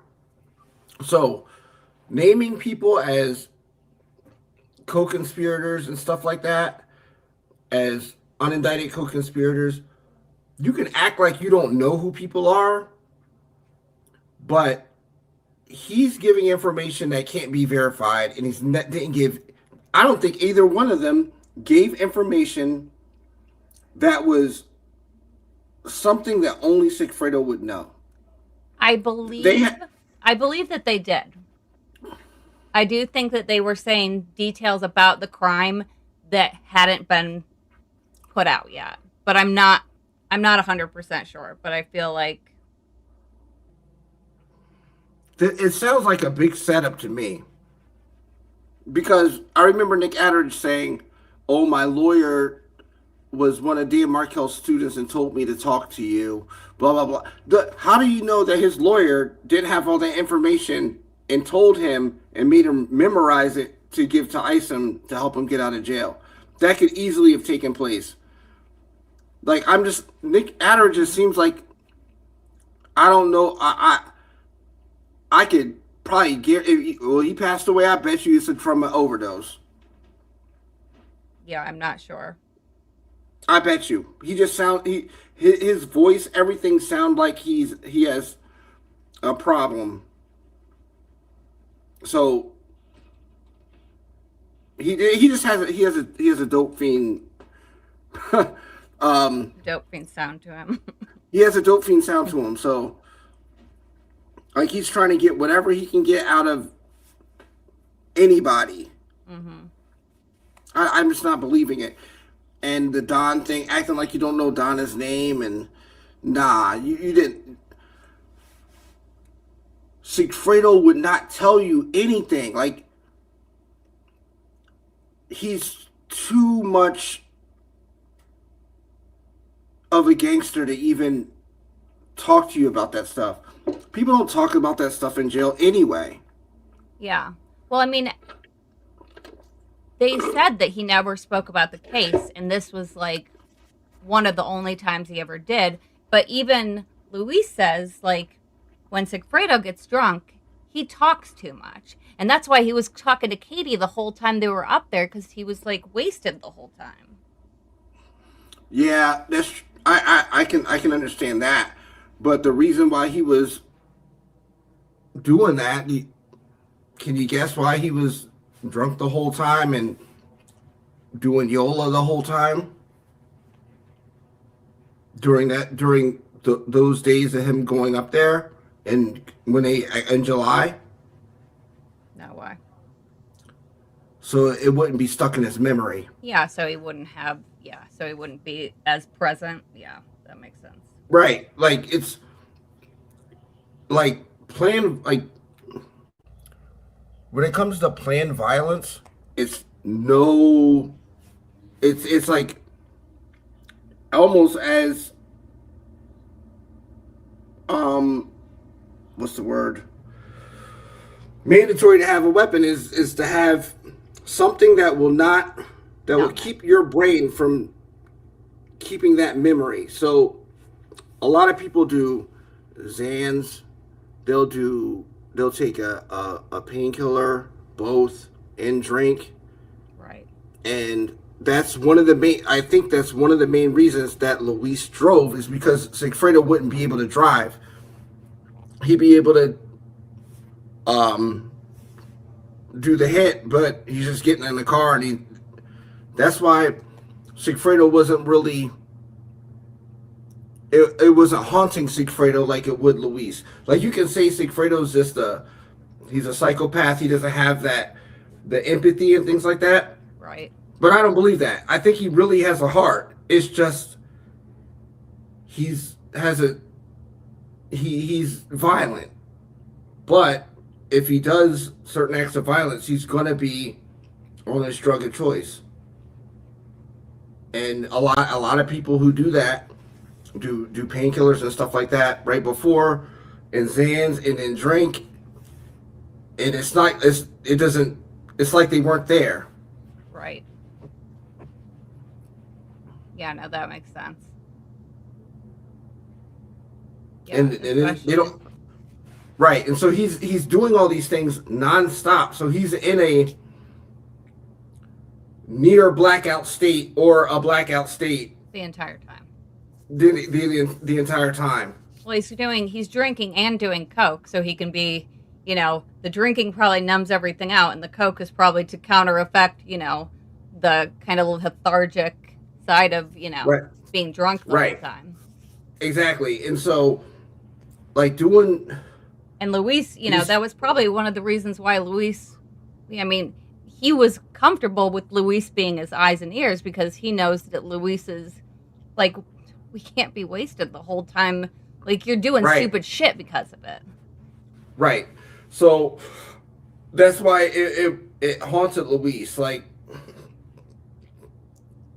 it's I think if Sigfredo was like a really a psycho like that,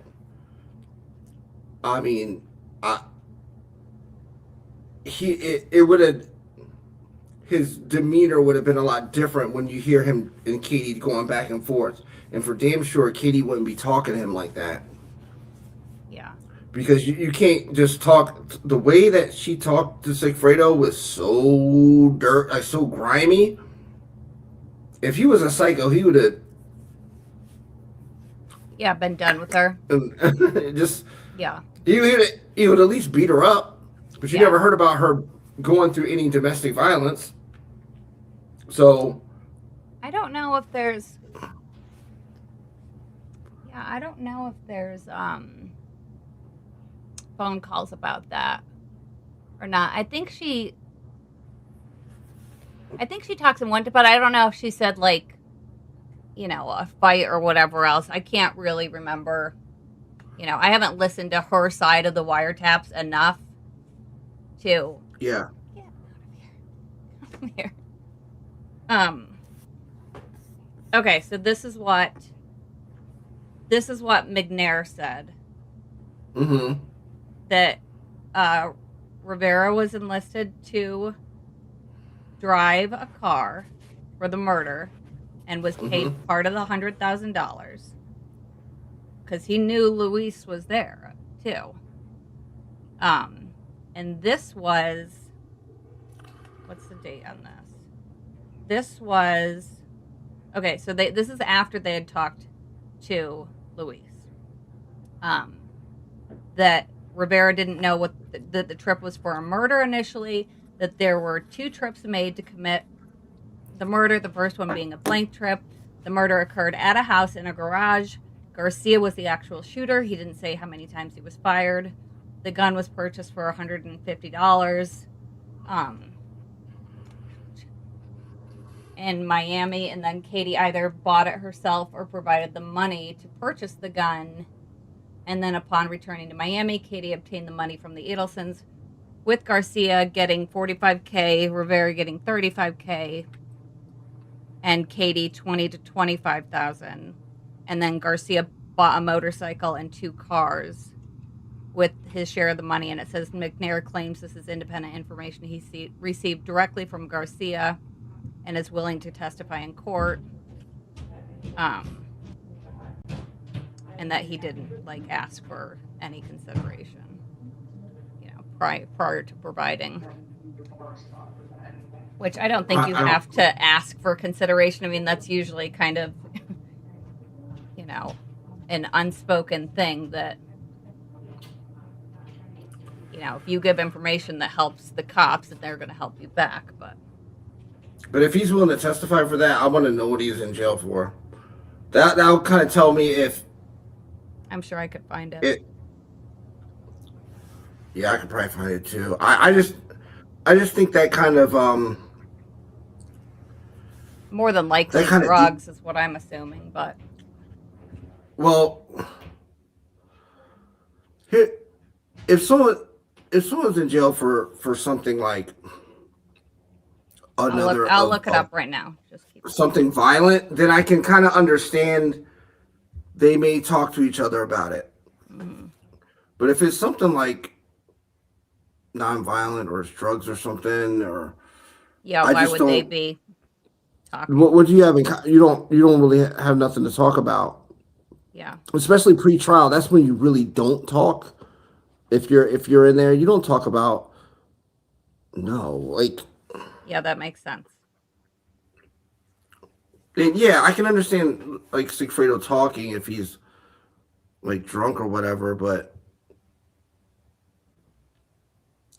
did Jason know him prior to jail? I'm not sure. Yeah, I just I don't know that. Hold on, his background report's pulling up right now.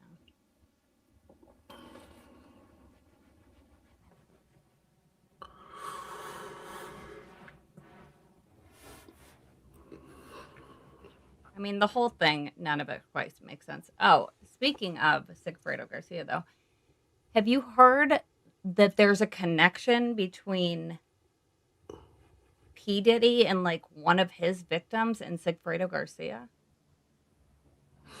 I heard about that, but what's the detail? So I heard someone mentioning it, and it was mentioned in the documents, but yeah. So apparently, there was this guy that P. Diddy did all this shit to, and then, let him go. But at one point, he was like going to his house, and Sigfredo is like in his alleyway, like kind of there to like intimidate him or something. I don't know. I heard it on Court TV. yeah, I think that's where I heard it too, but I just didn't. I got to read the documents on that because that sounds wild. Yeah. No, I thought so too. I'm like, how does that even? Like, but it's apparently it's in documents. I haven't read it either. Like Sigfredo's not going to be there to intimidate anything. He's there to eliminate you. Yeah, that's what I was thinking too. Like, yeah. Like his job, his forte is shooting people, and I could almost guarantee you that is not that man's first rodeo. Yeah, Sigfredo's. Sigfredo's got in my opinion, he's got at least 3 or 4 bodies prior to Dan Markel. Like when I was reading the Latin King paperwork, I'm like, oh, this dude is like that. Yeah. Call him up. He has a gun. He's going to go in someone's house and rob him immediately, like with no prior information. Willing to do that? Yeah, he's like that. Okay, so McNair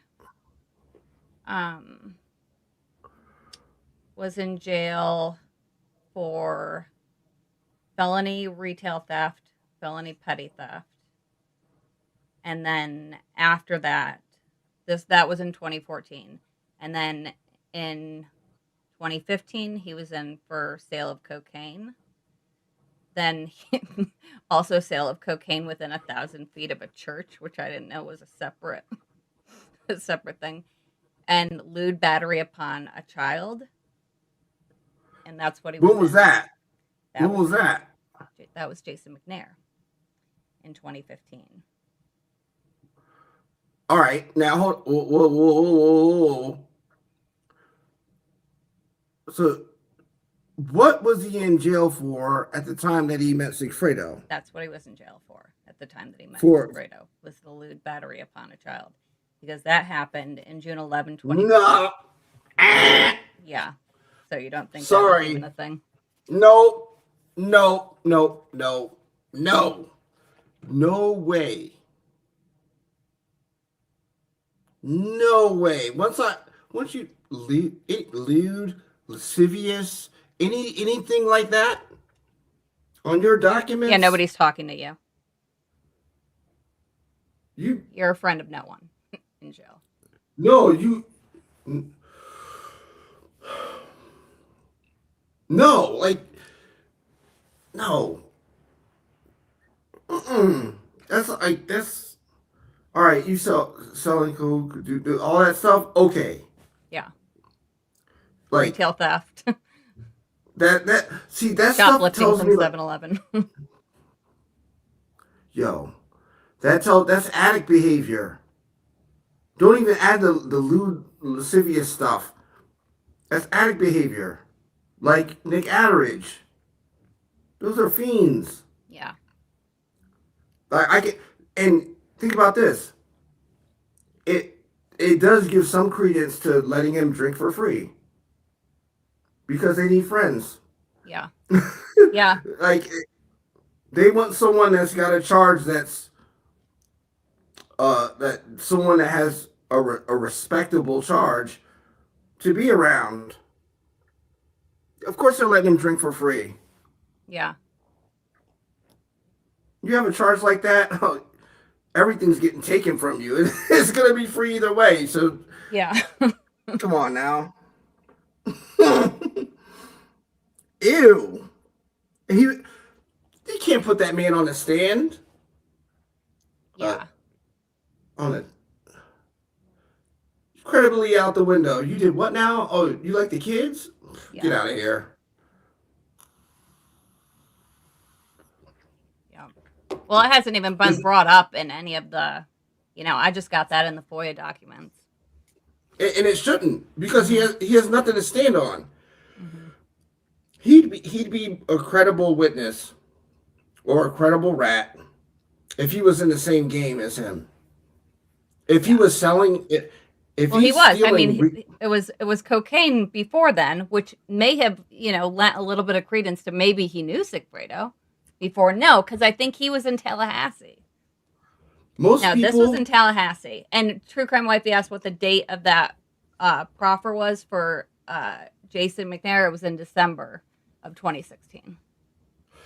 Here, let me tell you something. If you're in if he has like selling cocaine, and he's also has retail theft, not I can probably guarantee you he sold to an undercover. Because those people who addicts, they steal to get money to do stuff, and they also get caught up with undercovers that will give them higher than market value in exchange for drugs. So if someone's like, I'll give you $300 for a gram, the addict's gonna be like, oh yeah. And then they'll go and get 3.5 for that much and keep 2.5 to themselves. And then they'll do it again and again and again. And when they keep doing it, after like 4 or 5 times, then they get arrested. So the you can't have theft this, theft that, and selling stuff. It doesn't go together. Yeah. It doesn't go together. Well, the theft was from, let me look at the date on that. Because the theft was before. So he has.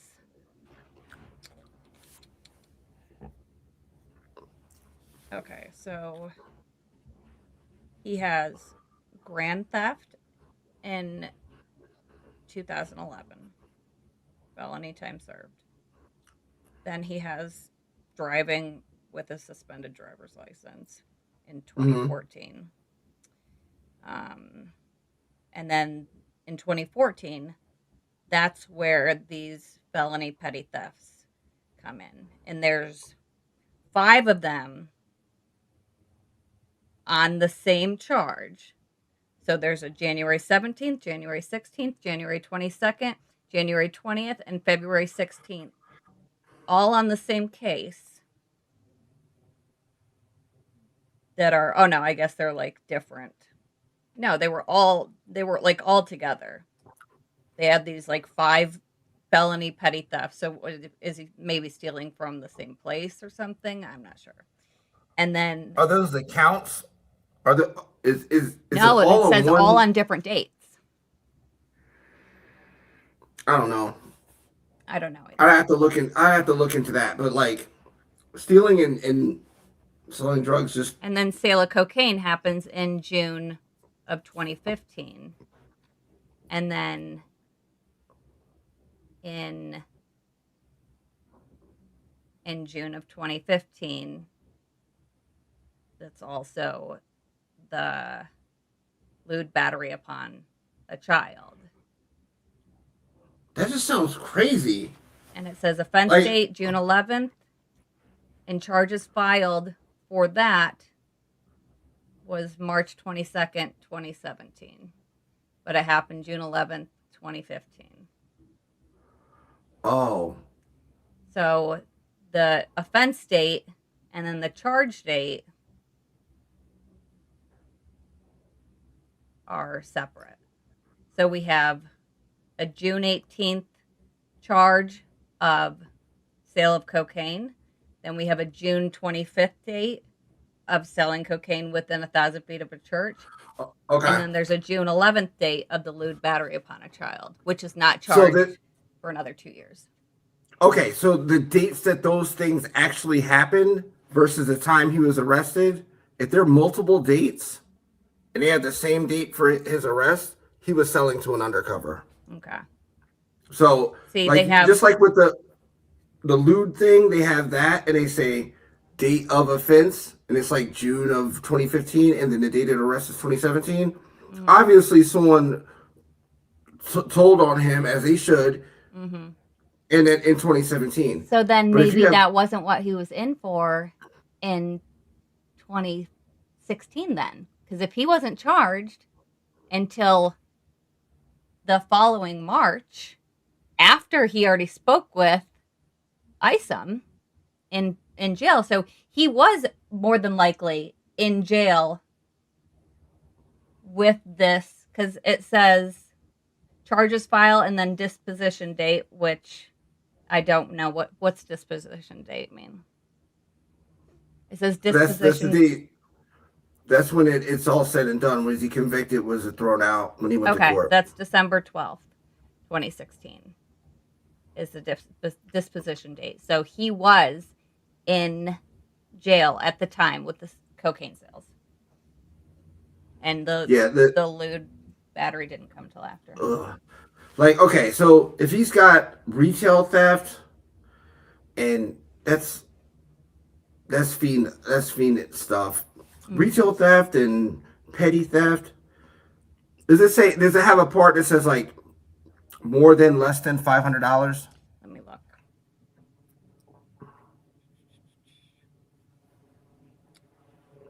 So it just says felony petty theft, felony retail theft, felony petty theft, petty theft, but it doesn't say. I mean, I could look up at the case numbers. This is just, I'm looking this up on like the background check type of thing. But the case numbers are all in here too, you know, if we really wanted to dig into that more. And I'm just saying, like, Crime Information Center code. Yeah, it's like that between him and Nick Adderich, it just doesn't like they're no like like all right, take away the lewd stuff. Yeah, because that's charged after. Still, those are scumbag charges. That's not. I'm sorry, like no, like. If you're selling small amounts of cocaine from the stuff you're stealing, you're buying cocaine, and you're selling them to an undercover who's giving you more money, way more money than what they're worth. You're trying to come up. But nah. Like, if he was really, put it this way, my experience, I got charged for a felony drug crime. I also got charged with a theft for a license plate. I didn't know it was on this car. I got arrested for it because I had a whole bunch of crazy stuff in the trunk. Now, when I had that charge, I was concerned about the theft charge because that's a scumbag charge. I'd rather have all the drug sale stuff that you right. And it was easy for me to get the theft charge thrown out because it doesn't go together. You can't have a theft of a license plate and then have possession with intent to distribute and all this other stuff. You see what I mean? Mm-hmm. And so they were more than happy to just get you on the drug charges because you're right. serving the time. Anyway, that's why when they found cocaine on Sigfredo, when they arrested him for murder, they didn't care about charging him also with possession of cocaine. Right. It's not even worth the time. Yeah. Like it would actually hurt the state's case. Well, in my situation, it would have hurt the state's case to try me on a license plate. My fingerprints weren't on it. I didn't know.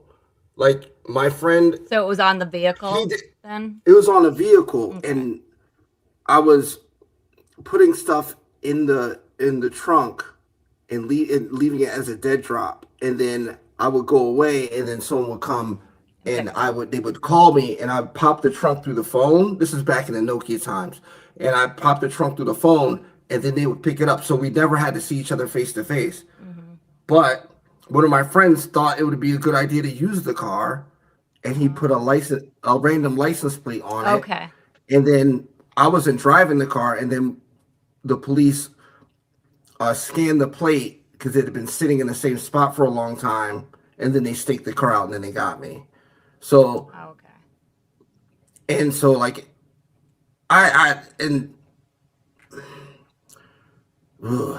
but yeah, that shit got thrown right out. Theft and drug sales don't go together. It just doesn't. Well, I don't feel like most people see drug charges the same way as they see other charges, because most people that either have drugs with them or are selling drugs are also addicted to drugs, which is a sickness more than like, stealing stuff. I feel like is more of a choice than, like Drina Bernhardt. She was up there as a drug addict, and you could tell she's and you could tell she wasn't like a piece of shit person. She was just in over her head, and that's what happens, and that's why a lot of addicts steal too, is because they need money for drugs. I mean, so it it does kind of go together, but it just doesn't, like, I just don't. But back to, like, it just doesn't make sense. Like, when you interact with someone, you know what they're in for, or someone tells you, and if you have any kind of issues, you say, "Let me see your paperwork." Yeah, simple as that. And to know if they can be around you, crime isn't the same amongst criminals. It's like it's not. It's just no. Like, if you were stealing and you have a robbery charge and you are robbing a drug dealer, that's honorable. If you're breaking into people's houses while they're at work, that's not honorable. Yeah. See the difference? Yeah. If like, there's more honor in saying, if you sell drugs and I run up in your house and I say, give it everything, like that's what Luis did. Yeah, that because you're Luis's actually main facing job. Right, and the person who's on the other end knows that this is what Part comes of with it. it. You can't Mhm. right. You can get robbed at gunpoint or whatever, or stolen from. That's Yeah. part of the This game. is the risk that you run. Exactly. Yes, Mhm. that's what you signed up for. Mhm. So the stealing from a store. Ugh.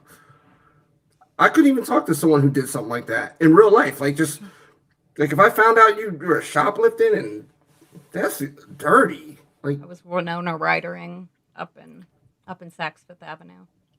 what? Remember when Winona Ryder got caught for like stealing a whole bunch of shit from like high-end department stores? This is like back in the early Nah, 2000s. Yes. no, I didn't know about that. Like what? Oh, it just slipped my mind. Were there were no other people other than the Jason and Nick person, right? This is what has been released. So Jason is the one that said Nick Atteridge's name. I don't think he knew 100% what his name was, but Jason was the one that says, it was me and this other guy who was sitting there when he said this. And then he went to talk They, to Atteridge, and Atteridge was like, I don't want to I talk to didn't want anybody to about anything. And then he probably heard from Jason, like, hey, no, they're going to talk to you about whatever. I mean, who knows? because he told him who was in the room when it happened. So now they have to Yes. talk to him to back it up. Rats. Yeah. It. So Jason was the one who was really trying to get out. I just don't. Now I can understand why Isom cut that interview so short, because he knew like this is a person that's trying to get out over really nothing. Ugh. Um, what's the next thing we're talking about? Um, I don't remember. Shit. If anybody remembers, let us know. We went on that tangent about these. Yeah, we went on a fools. tangent. Well, we were Um, talking about the reason why I even brought this up in the first place is because I thought that this could be a potential reason why Whendi wanted to keep a closer eye on Sigfredo and Luis, is because mhm. they had this other deal that they got burned on, and now she wanted to make sure that it was, going through and everything. Yeah, Spooky baby. I just feel like that would be something that Donna would do, is say, well, we got burned before, so how do we know you're not going to burn us now? Yeah. But Well, I feel like that is I that mean, exactly, like that's a plausible thing that she would pay hitmen up front and get burned, and then potentially that's why Whendi wanted to keep a closer eye, and that's why Whendi was there the day before the murder, the day of the murder, more than likely. I think it was more because she just. Baby, the cat I is think like she want. jumping. I think she wanted to just. She has See? something. She wanted to see it. Yeah, she had a vested interest. She Like, wanted to make like, sure it was getting done. well, I think she knew it was getting done. Now, you have to pay up front a deposit. You can't just go and be like, yo, do this and I'll pay you after the fact. Yeah. No, and Well, he said I that can they got $5,000 up front, and then they were going to get $100,000 after it was done. right, but they were supposed to get more than that because Kitty was taking all that money. Yeah. And I think that I can understand the getting burned for $50,000, but telling the next guys, yeah, we just got burned. The next guys are gonna be like, well, get ready because this is gonna happen again. I can totally see that. Like you telling someone you got burned for something like that means like, oh yeah, well, what you do about it? That's my where I think like, say, no, you didn't do anything. Well, I can also see Donna like saying that as being like, oh, we're good for the money. We already paid 2 hitmen $50 MDK to kill him, and they just didn't do it. So we promise, you know, I mean, who the hell knows? But I can see that being said, you know, as like an assurance to them that they're going to get their money. Like, we already paid for 2 hitmen to kill him already, and they didn't do it. I'm wondering, like, if they want to keep such a close eye on people to make sure something gets done, why didn't y'all follow like their own alibi structure with the TV and stuff? If they actually followed it, it would have been okay, in my opinion, because that's how Whendi was supposed to find out. Yes. It is by, because if you got a broken TV and you get the fresh one, new fixed TV, you're gonna be watching TV. So then you see on the news, Trescott, there's a shooting. That's how you're supposed to find out, and then you're supposed to relay that information over. That was not a bad idea, but I think Donna and Charlie came up with that really to keep Whendi at home. Yeah, probably more than likely. The repair guy was the alibi, but the repair and being able to watch TV and how you find out about this is the rest of the alibi. And I think that Donna and Charlie didn't think that part through. What if the guy leaves early and she's just a free range and she's going to go out and try to make an excuse to go out the house and make lunch plans and go to Mosaic dressed like garbage. Garbage. That was a nice restaurant too. Well, yeah, Whendi gives herself away in the interview. So first she says, "Oh, I went by Trescott," because she has to tell him immediately because she knows that the cops are there. She says, "Oh my God, I went by Trescott, and you know I didn't think anything of it." Well, then she's talking about the realtor who got the call, and she says, "How did she know?" And she says, "I didn't know if," and she stops herself. She says, "I didn't know if she was just like driving around and like saw that what? The same thing you saw, that fucking Trescott was completely walled off. Dan's house was walled off on each side and saw that and then realized, oh, this," but she catches herself because she just said that she didn't think it was a big deal. So why would then a realtor who didn't live there, who didn't have a vested interest, who didn't have children that were there the day before, and it wasn't her ex-husband's house, why would the realtor know from seeing the same thing that you just saw that it was a crime scene?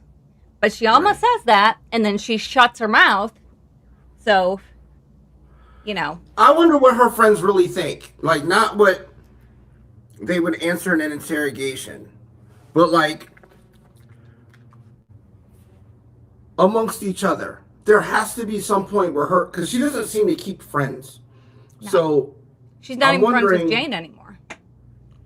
Or Tova, and Tova was ride or die. And I felt bad for Tova because she just seems like she's just a good-hearted person, and Whendi just is going to take advantage of that and act like an angel around her, but then just be something else outside of her presence. And that, I wonder if Tova Walsh is going to like actually like was talked to after the fact, because like she was on 2020 and all those other shows. Like, Whendi so this and so that, but Jeff Lacasse is saying the complete opposite. I really wonder what, like, her friends, like, genuinely think about her. Well, Sarah Youssef was friends with her forever. They went to college together. She knew Whendi before Dan. And she said in her, in her interview, like, shit stuck out to her right away that was not right with Whendi.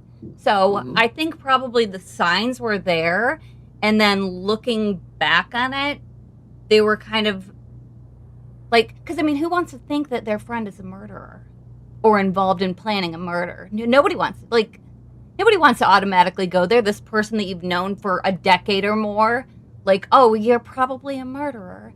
They don't think that. But then reflecting on it, and all these things start to add up, and it just starts to be really weird. She said when Whendi was at her house crying, I'm going to go to prison forever. The day, the day after, 2 days after, she talks about, Whendi not wanting to cooperate with the police as being off to her. And then when she says, oh my God, what if my crazy brother Charlie did this? Like, oh. No, that is all right. Between her saying, all right, to Sarah Youssef is, I'm familiar with all the stuff that she said about Whendi, and I don't understand how you have Sarah Youssef, Jeff Lacasse, and Tamara Dimko. Mm-hmm. Just the three of them. Tamara also thought right away something was fucking off. Tamara is brilliant, and I sometimes watch her interview because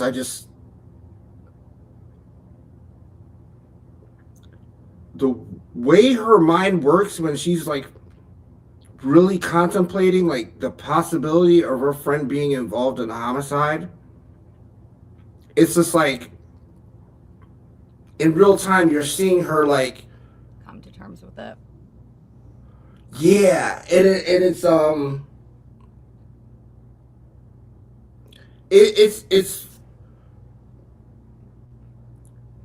I don't know. I just really admire that. Like it's she's telling the information to Detective Isom, but at the same time she's like reanalyzing her experiences with Whendi, and it's just eating her away at her, you know. And to watch that, and then I look at this from the perspective of Detective Isom. How do you not notice that? Like, for me to notice someone's I'm really bad at understanding body language and facial expressions. And so if I can gauge that, what are you doing? Yeah.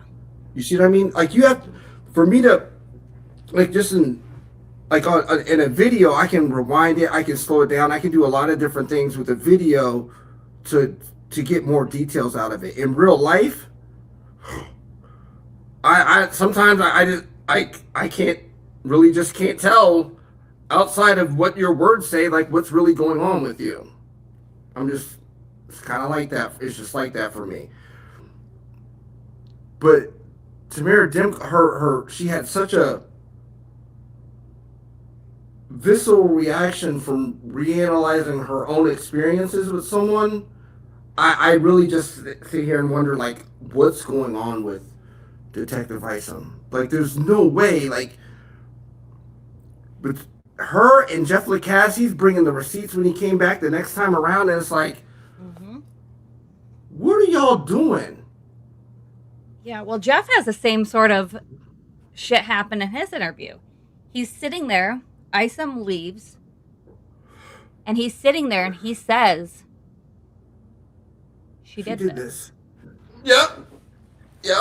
I was gonna use that in the video too, but I was like, I'm not gonna. I have it in a video. I've, isolated the voice and turned it way up because I didn't hear that, and I just happened to be, listening to it for some other reason. I mean, that's a lot of the shit that I've heard off of this. Is I'm trying to get the clip for a completely different reason, and then I'm like, oh my God, and you can barely hear him in the actual interview, but I think it's in my Whendi series. I isolated it and put it up, and he just says, he's straight up, he's just like sitting there and he's like, She did She did. this.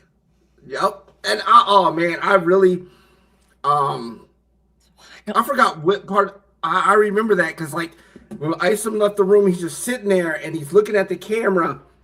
And this would be like when most people just go to the next part where Isom comes back in the room, but Jeff is clearly disturbed. Yes. And it's like, what was that in? That was in his March 2015. Yeah. Let me see if I can. You keep talking. I'm gonna see if I can find the exact point where he says it because yeah, he's like, you can see him going over it and just being like, yeah, you know, and he's even playing out at one point the last interaction that he had with her that Friday of her being like, him being like, I love you. And she's like, I know. And then he's like, okay. And he's going through it like as he's saying it. Oh. Like, oh, and Jeff talking about how much Whendi cheating on him like that. I think at first I thought like Jeff is just a simp. Are you a super simp?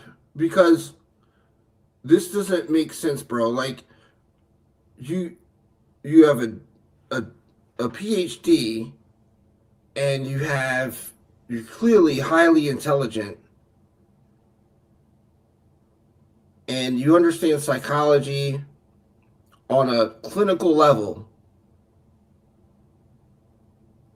Are you just not able to like stand up for yourself, or is she really that manipulative?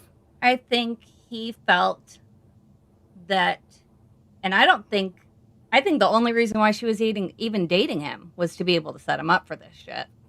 Because he's not the type of person she would go. He didn't have money, which is like her number one thing. That's her number one criteria for dating somebody is them having money. He has, you know, a slight lisp. He's not overly attractive. And he's a fucking social worker. You know, she wants people that are fucking doctors, you know, dermatologists, have their own practice, all this other shit. I'm gonna have to partially disagree with that one. I think that Whendi. I do agree with your theory about she's dating him because of how much he looks like Dan, about her, you know, his closeness when you were talking about the triangulation between the three of them. Right. I think that Whendi, the person she dates, has to be utilized for her agenda. That's why she dates them. Mm-hmm. So her using Jeff to triangulate Dan and get a type of reaction out of Dan and or Jeff. Mm-hmm. Yeah, I get that. I agree with that. But Jeff, I think, I mean, I think Jeff gets bitches. I do. I don't know how tall he is. He doesn't look that tall. But I think Jeff gets bitches. I'm sure he does. We only know him in the context of this case. But, like, I can kind of tell if a man is gets bitches or he doesn't get bitches. And I think Jeff gets bitches. I'm sure he does. You know what I mean? Like out of the people that are on the stand for whatever purpose, I think behind like the only person that probably gets bitches is what's that dude's name? Ryan? Chris? No. Right? Nah. Ryan Fitzpatrick. Nah, yo, like I don't like that dude, but like that I don't like him. He seems scammy. He probably does, but he lies to them. He lies to them. Like this is of course all speculation, but I'm a pretty good judge of character. Ryan's a scumbag. Yeah. He comes off like a good dude that's Yeah, he definitely Kind of throws hooked scam on. artist He's a vibes he's a out. commercial roofer. He's a commercial roofer. Probably hooked on painkillers. Probably being with Charlie because he can probably write him a couple scripts. I used to be a roofer. He's a perfect example of a stereotypical roofer. So like, and some of the stuff he said about Charlie was just crazy, and I don't believe. But what's that guy's name? Chris. Come on, the guy with he has all his hair is like gray and white. Chris He has the Corbett? buzz cut. Yeah, he gets bitches. Yeah. Yeah. His block list on social media is probably hella long because that boy married. My entire chat was flooding their basement when he got on the stand. Yo, he got on the stand and my girl's like, he's cute. I'm like, you better say because his name's Chris, like me.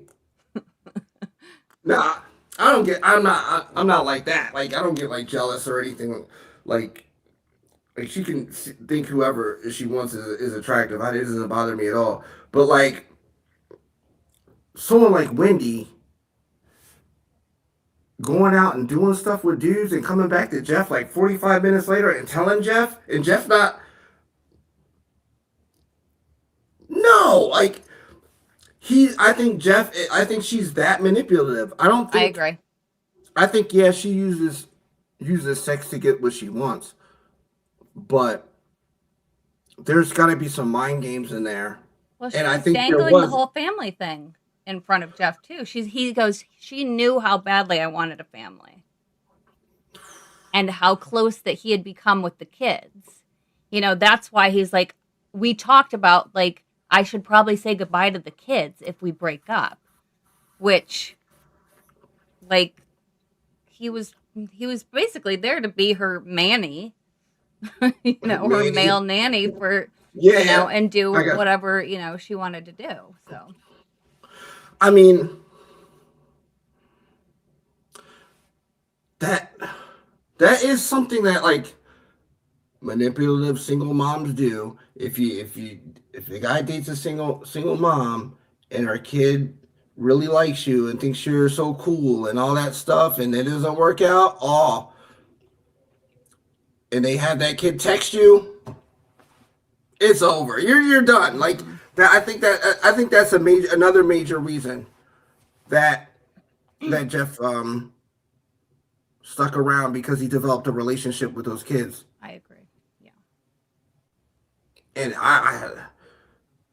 I can totally see Wendy manipulating him with those kids. Like Through shit, that. Wendy blamed her kids on breaking the TV. Yeah. Like what won't she do? I just but in all that cheating, there has to be a whole bunch of dudes that know what she's about. And I don't think all these guys are doctors or educated or rich. Mm-mm. I think on the surface, who she shows off to her parents, exactly. She wants who to. her parents approve, Yes. she wants. But she'll fuck whoever. Oh yeah, oh yeah. Like Yeah. Wendy gives that She's that dirty. vibe that she's out there. I'm filthy. You most definitely are, Wendy. I yeah, like I can tell like she like and you looking up like teacher student Porn, yeah. stuff. Come on, yo. Like that tells you she likes Enough that they put it in the police report. They're like, right. She looked for Amy and she looked for student teacher porn. Yo, what does that tell you? What does that tell you? She most likely there's I'm not saying this happened, but studies show if you're looking that up and you're actually a professor, Yeah. you probably are knocking your students down for grades. So and not just the teacher student thing.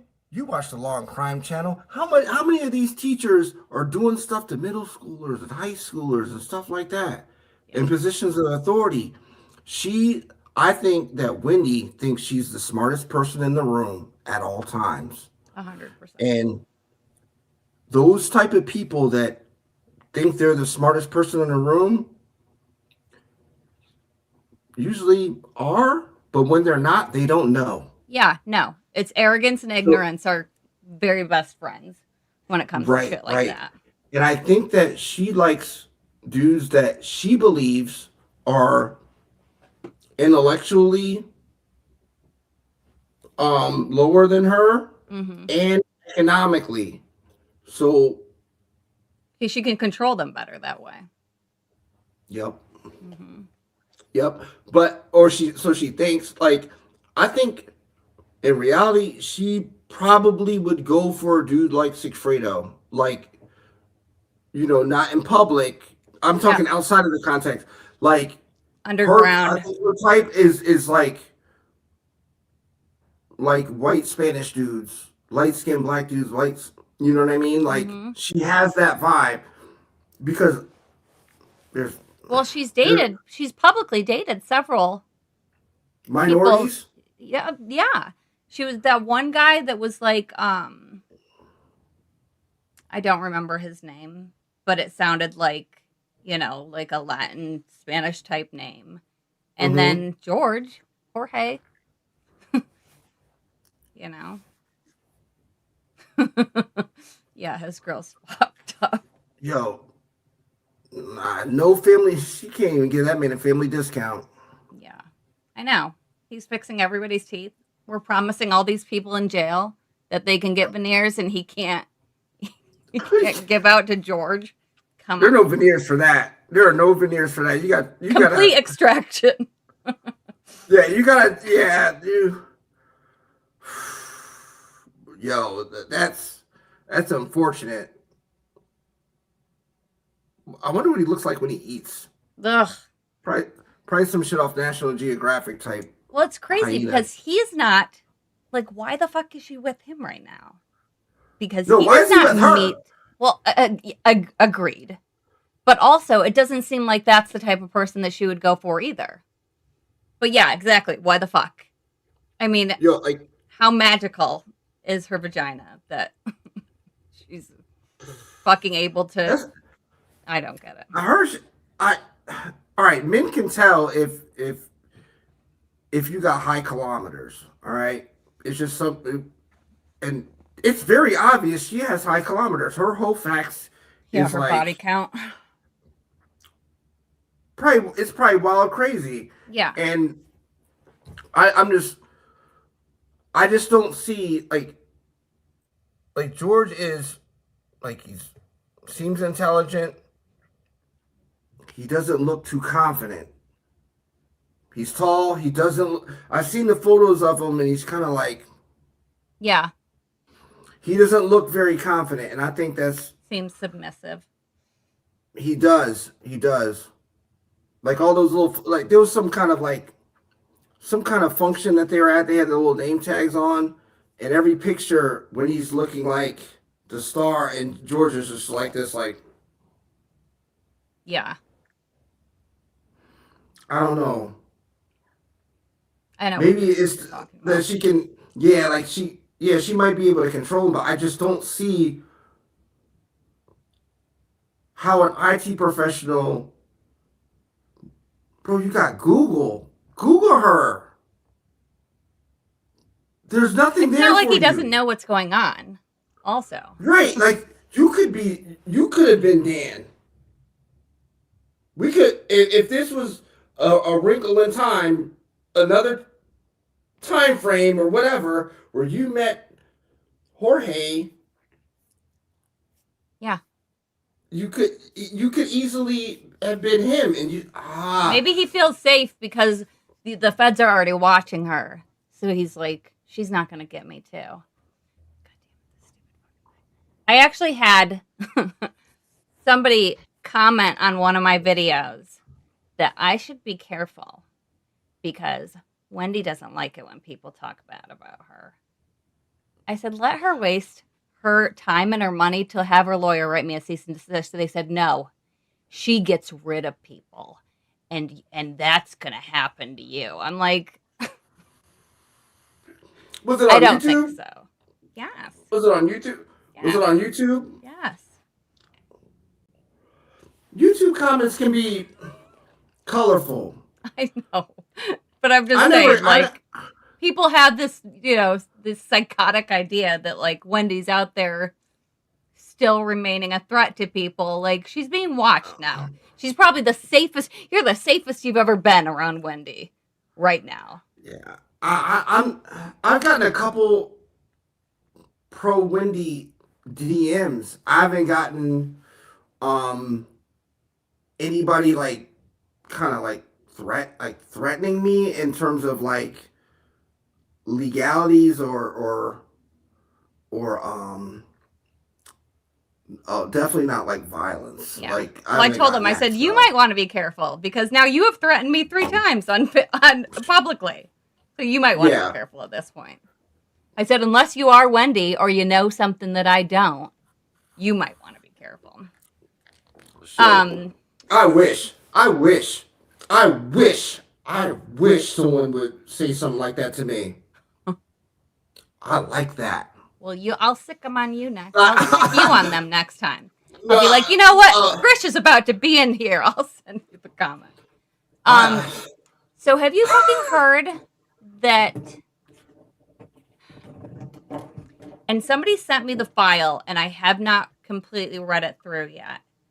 But in deplorable, just put something up that reminded me of it. They say Wendy is taking care of Sigfreda's mom financially to stay quiet. There is something in a document, and I believe it's Sigfreda's appeal document. If anybody knows for sure, I'm pretty sure that this is it. If you know for sure, put it in the. I know what you're talking about. That he says, I'm not going to say anything, basically because somebody's taking care of me financially or taking care of things financially. Wait a second. I don't know if I read that. I read something like where he asked the lawyer, he wrote a letter to a defense attorney for his appeal and said he was willing to say some things but not mention the Adelsons. But he didn't say why. I didn't see anything about him saying that he's like his family's being taken care of. I'm not saying that's not true. I just might not have read the same document because documents will say similar things and also have a couple little lines that are different. So right. Okay. So I know when the lawyer said. Yeah, I think this is it's through, I guess, letters that were like through the appeal lawyer. And I haven't read the letters, but I read the emails. It says, according to these letters, Garcia is refusing to cooperate with prosecutor because his kids are being taken care of financially, and that he's willing to stay in prison as long as that was the case. Say that again. Okay. According to the letters, and this is from the email, I haven't had a chance to read through all the letters, but she sent me all the documents. It's a petition alleging ineffective appellate counsel or something. Garcia is refusing to cooperate with prosecutors because his kids are being taken care of financially, and that he's willing to stay in prison as long as that's the case.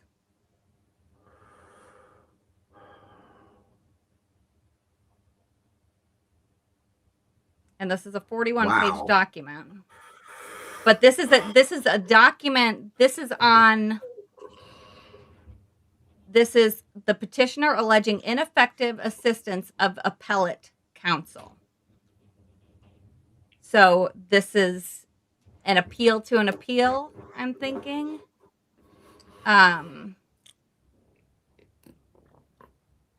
Usually when people... All right, so ineffective counsel is usually after a conviction. Yeah, but this is ineffective for the appellate counsel. That's wild. I never read anything about ineffective appellate counsel before. Same. So that's I've seen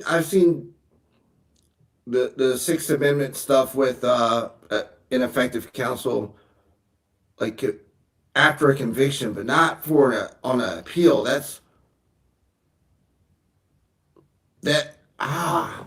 I would think that would have to be after the case is over for you to say that, or maybe it got denied. His appeal got denied or something. Is that the case? And then he's saying that he had ineffective counsel for the appeal. Well, in this, there are emails between him and his lawyer, and I'm trying to scan through real quick to see if I can pick up.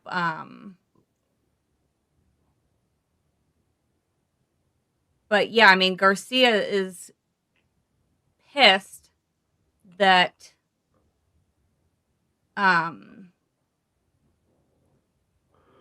he said, this is from his lawyer. He said, "You requested that I send you the record on appeal. I don't even have it yet. I explained to you that, I will get that to you at some point, blah, blah, blah. It's going to take some time. But let me see if I can find the part where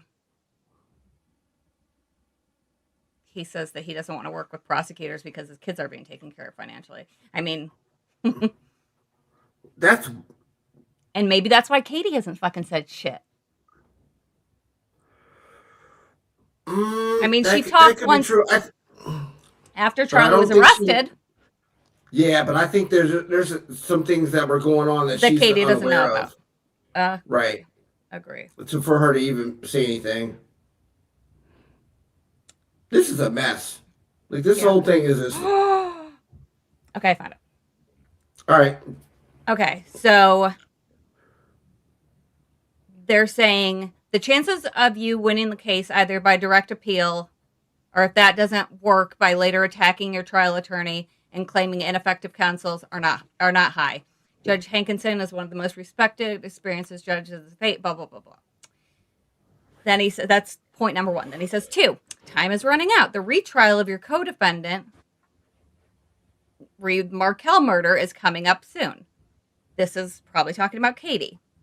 Yeah, because it says retrial. Once that trial is held, it is doubtful that the state would be willing to work with you. She really can't help the state because she already testified, denied any wrongdoing by the Adelsons, and covered for them. Her testimony would not have any weight against them. 3, I can't read your mind, and I don't know what you've been told by the Adelsons, if anything, or anyone else. But if you think that anyone, I mean anyone, is suddenly going to one day show up and provide you with a way out of this, financially or otherwise, you are fooling yourself. I do not think that either your co-defendant, meaning Katie, or the Adelsons are going to come to your aid as far as getting you out of prison. You are going to end up taking the rap for others. 4, I appreciate your belief that your children are being cared for and that you are willing to, in exchange, spend the rest of your life behind bars, but I don't think that you have to make that choice. I'm sure that your children will be cared for somehow, even if you agreed to provide information about and testify against anyone who had anything to do with this murder. In this regard, you indicated that you were doing all right in prison, and that is good, but I assure you, in a few more years, when all of your opportunities for you to get out early are gone, you are going to regret your decision. So just think about this, and if you want me to come down and talk to you in person, write and tell me. I just ask you to understand that I think you're a very intelligent man who knows who did what. And by the same token, you would be well served to understand that I believe I know what really happened, including who did what. Looking forward to your response. Baya Harrison. What? Wow. What?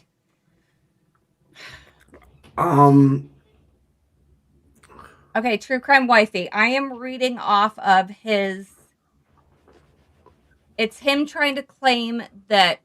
It's from the appeals court. He's trying to claim that he had ineffective counsel for his appellate counsel. And then this is one of the exhibits in that document, in that file, that is showing an email on January 28th, 2020 between him and who I am going to assume as his lawyer.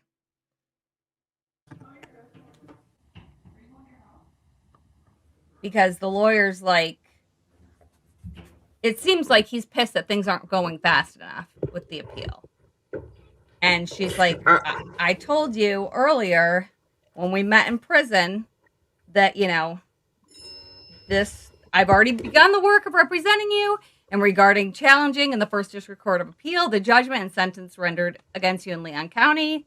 My goal is to try to find errors in the trial record, possibly made by the new trial judge, blah, blah, blah. It is not a claim that your attorney made mistakes, but that the trial judge did. Apparently, a controversy has come up in regarding the documents that you want at this time. I have to answer this request in the context of my work in the direct appeal, blah, blah, blah. And then she goes off to read him the fucking riot act of being like, you might want to just fucking help yourself instead of waiting for a damn appeal, because nobody's going to help you except for you. But if you think that your kids are being better taken care of financially with you sitting in fucking prison than you being out being with your kids and then helping take care of them, I have no fucking words.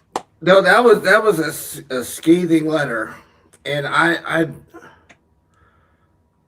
scathing. And I mean, granted, like, this is would have been normally under, you know, the confidentiality agreement, but wow. Oh, I know who did what. That's what the bitch says. I know who did what. I think, in addition to if his kids are being taken care of, which he says they are, I think another reason is that if he names names, his life in jail, his life in prison is going to be a whole lot different, shakier. Yeah. Yeah. Because, like,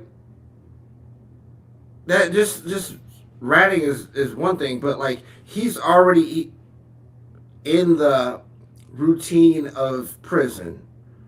So, he might have his friends in there or whoever he's cool with, and they just go day by day in prison. Then ratting, like, even though, excuse me, it's on the Adelsons, it's still the same. Mm-hmm. There's no, it's very cut and dry. You don't cooperate with law enforcement. It's just, yeah. You become untrusted to everybody. Say it again? That you're not trustworthy to anybody in prison now, and you're basically like the biggest piece of trash. Yeah, that's the worst place. Mm-hmm. That's the worst place, because, like,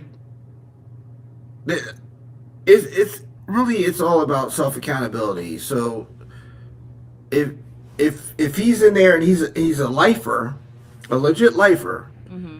then if and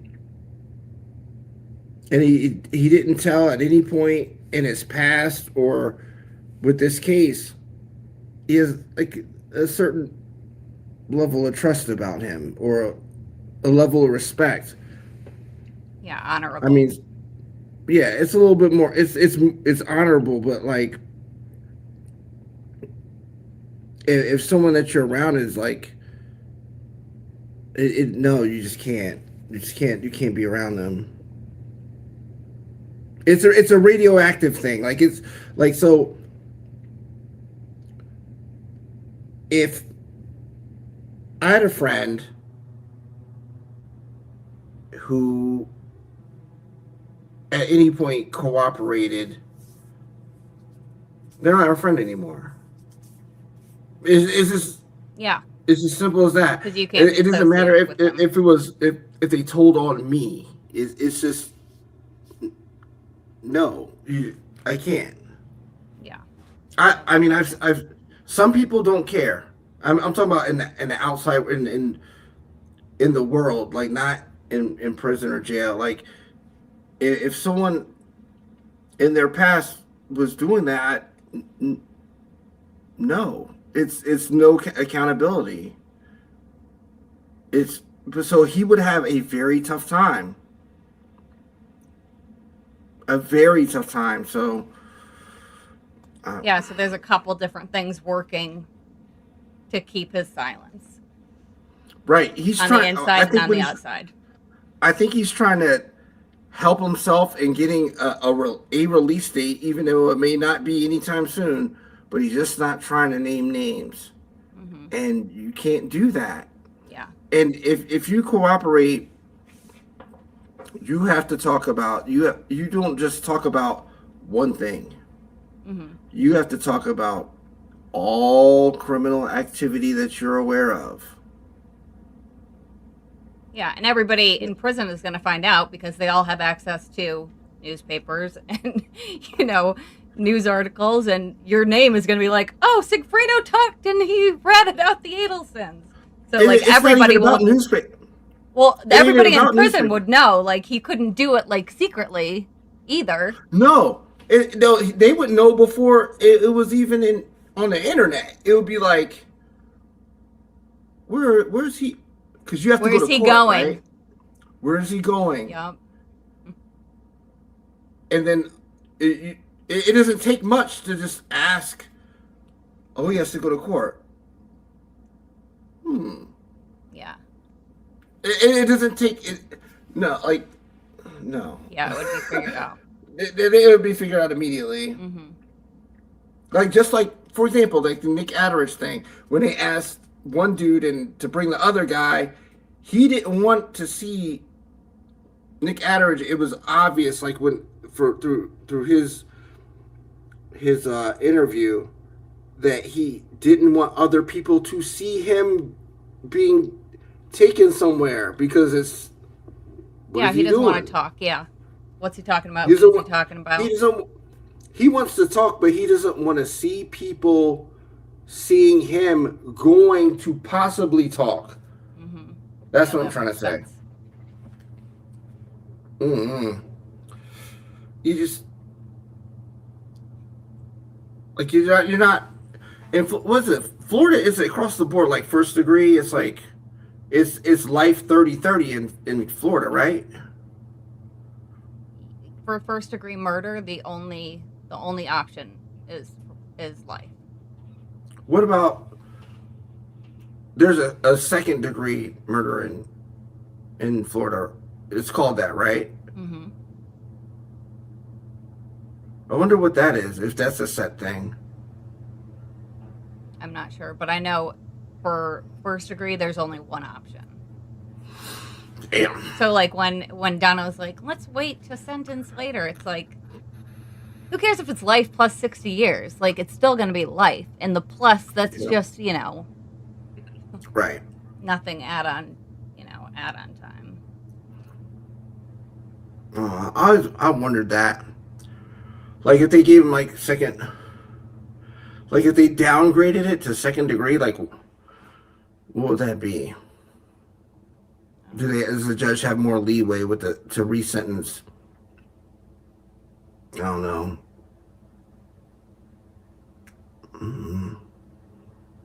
But I gotta go soon. Yeah, so do I. Okay. So, I mean, okay, so second degree is punishable by up to 30 years in prison. So that they have leeway on. It's up to 30 years. So non-premeditated is up to 30? Wow. So yeah, he could have gotten a little. Judy Moore says second degree is 22 years to life. Ask Sarah Boone. Oh yeah, Sarah. Oh yeah. A fucking mess. I have a friend that's awaiting trial for I forgot what it was said. It said like non-premeditated murder in Florida, and I didn't ask him about it, but because I don't want to be on the phone with him, but like he's probably gonna have to do 30. I don't see him doing it. I don't know. Well, that's where they do the point system. They do like this point system to see if anything, if they're gonna get like the full sentence. And Tara Kawase actually talks about it, or I think they talk about it even in Donna's trial, and they're like, we're not doing points, like, it's life. So I think there's like a point system that they go through, like all of the circumstances of, if there's aggravating circumstances, whatever. All right, so final thoughts. Final thoughts.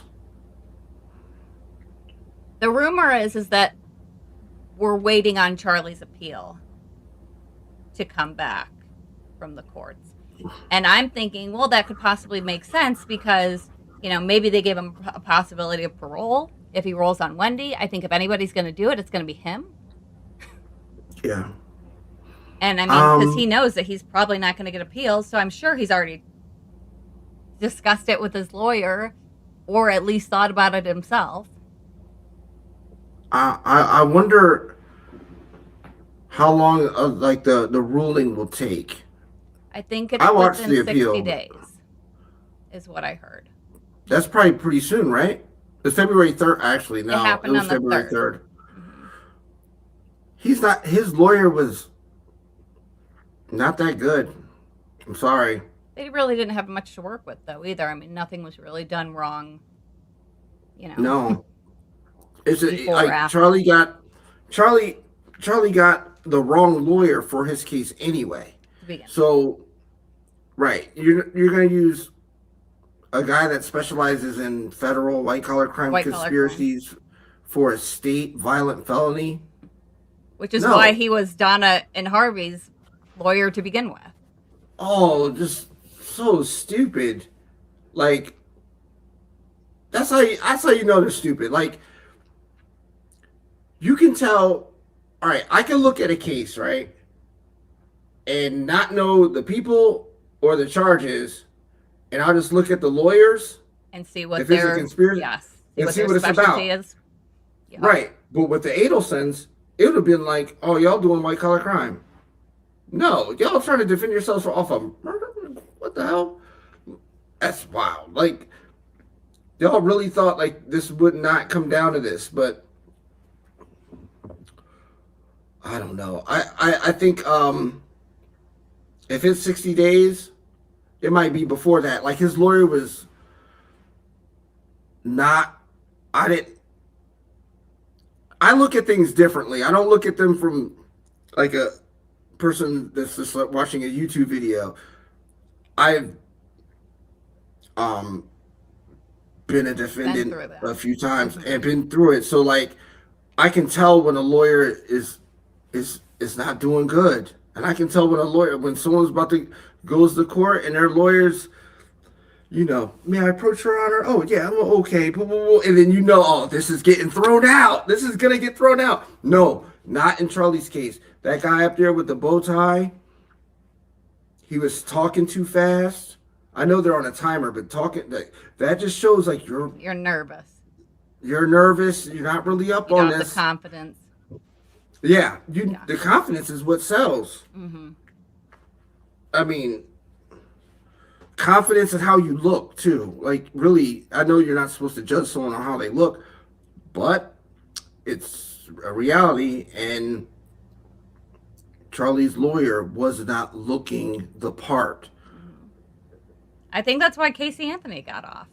Because if you watch that trial, I mean, knowing what we know about the case and all the things, we're like, of course she's fucking guilty. But watching that trial and seeing Jose Baez versus the state, how they talked to the jury and how they presented the case. Yeah. That's why he won. He was just... Right. He was more charismatic. He was, he was easier to listen to. You were able to retain the information more. And I think that bitch is guilty of sin. Yeah. But, that's one of the things that come in.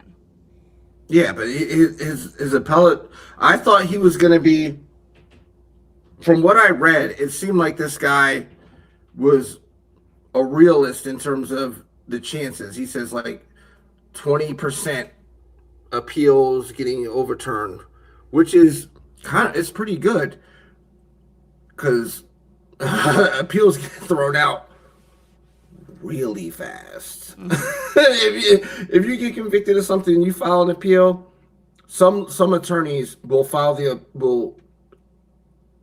depending on kind of you have, will they may file an appeal within the price of your trial.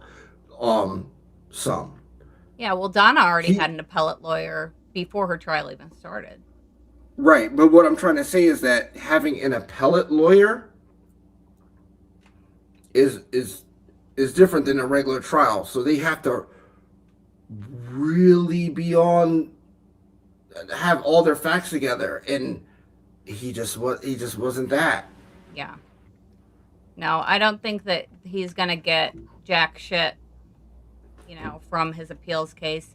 And then I think, really, why would he spend a life in prison for something that he did to help Whendi out, and Whendi fucking gets to spend her life however she wants Oh, for the he's rest. I don't definitely think got it's that. happening. Probably had that sibling jealousy involved with it. I'm Like, oh, sure. she's out on the streets.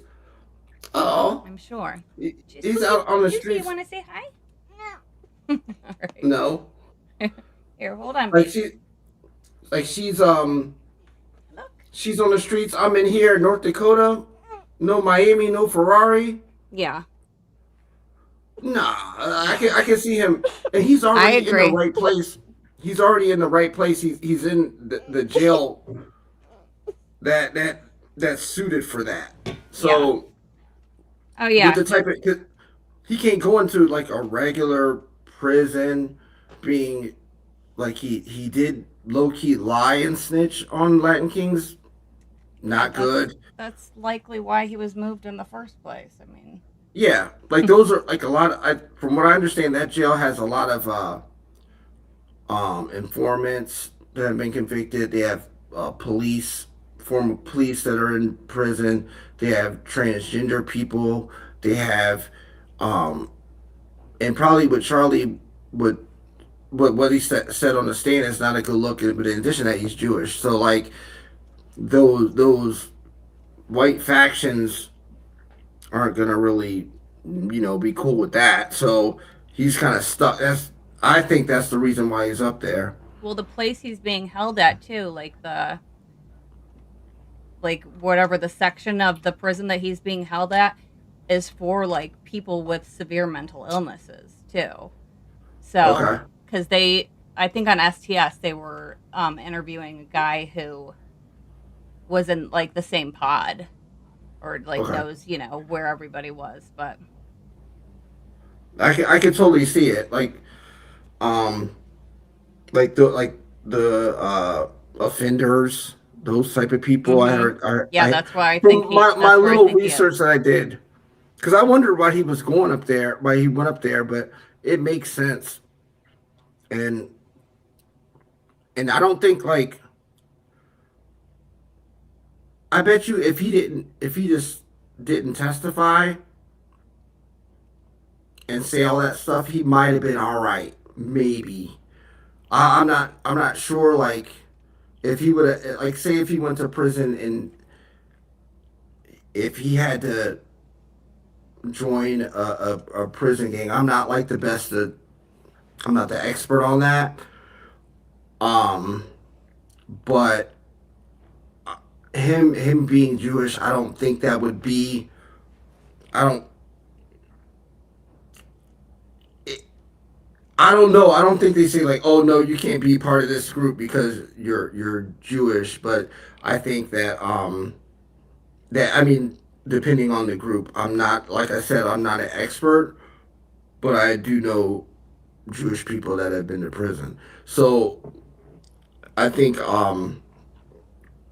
if he didn't say anything about the Latin Kings and his his Jewishness was not such a focal point of the case, because they talk about it a lot. So Yeah. it's like you're talking about like the Wendy and the going to church and the J date, and then it's gonna be Nazi shit. All that stuff were all that stuff like it. I would see him not being welcome, and I those groups aren't always in real life are not really those guys aren't really like really racist. Actually, like it's kind of funny. Like in the outside world, like some of them, I I a friend that's a Nazi, and it's weird, but that's what they have to be on the inside, but on the outside, It's a different class structure. It's a whole it, different it, it's different. social It's structure. different. Hmm. Yeah, like it's so different. So like when they go in there, they have to follow like certain things. But from what I understand is that you can be you just this is who when things go bad, this is who you have to be with. It doesn't mean you actually think that. Yeah. That's what I'm trying to say. You So just have like to if align with certain types of people for your own protection to be able to right, be integrated into a group. Hmm. right, exactly. So Yeah. I just I don't see him being comfortable up there like with all like you got wild mentally ill, you have transgender folks, you got police, you have offenders. You don't want to be there. Yeah. Like no, in that cold weather, nah. He must. Yeah, I could totally see him getting the first opportunity to tell him Wendy once this appeal drops I think so. the ruling. So, but that's my final thought on the Adelson stuff. Yeah. I think that's his only chance of, you know, because exactly, he's not going to be doing well in prison like Sigfredo is. You know, No, Charlie is used to being someone. That's yeah, everybody in that family. That's their most important thing is being someone, being separated from most people, being important. And Charlie went right. from being someone, being special, being, The that man, yeah, guy to being just like everybody else. And your prison number and your last name, and nobody gives a damn about you. So, yep. You're everybody else to everybody else. So yep, you're in here just with everybody else. And for Charlie, that's like, you know, the lowest of the low. I mean, yeah, you just being one of the group has got to be absolutely horrific. But now you right. are underneath people every single day that control you, that, they do your, this is what you're going to, are you allowed to stand up? You're not allowed to cover your bunk with a blanket. I mean, like, that's got to make him feel crazy. And you could see in that video that they posted where his toe got hurt in the door. Yeah, He he was felt holding comfortable on doing that because there though. he wanted to feel some sort of power, some sort of control Right. because, Yeah, that's that's where you get a glimpse of his true personality. Just like mhm, with Harvey when he got up and spoke at Donna's trial, I was like, I thought this man just mild didn't mannered, really know what soft. was going Yeah. on. Yeah, I and think I'm like, everybody felt that. this dude is a real stain out here. Yeah. He is a stain. I did he in my opinion just that his little monologue Yes. if they weren't going to charge him, that would have been it. Like, oh, he He really if there showed his was any ass. doubts, he showed his whole ass. Yep.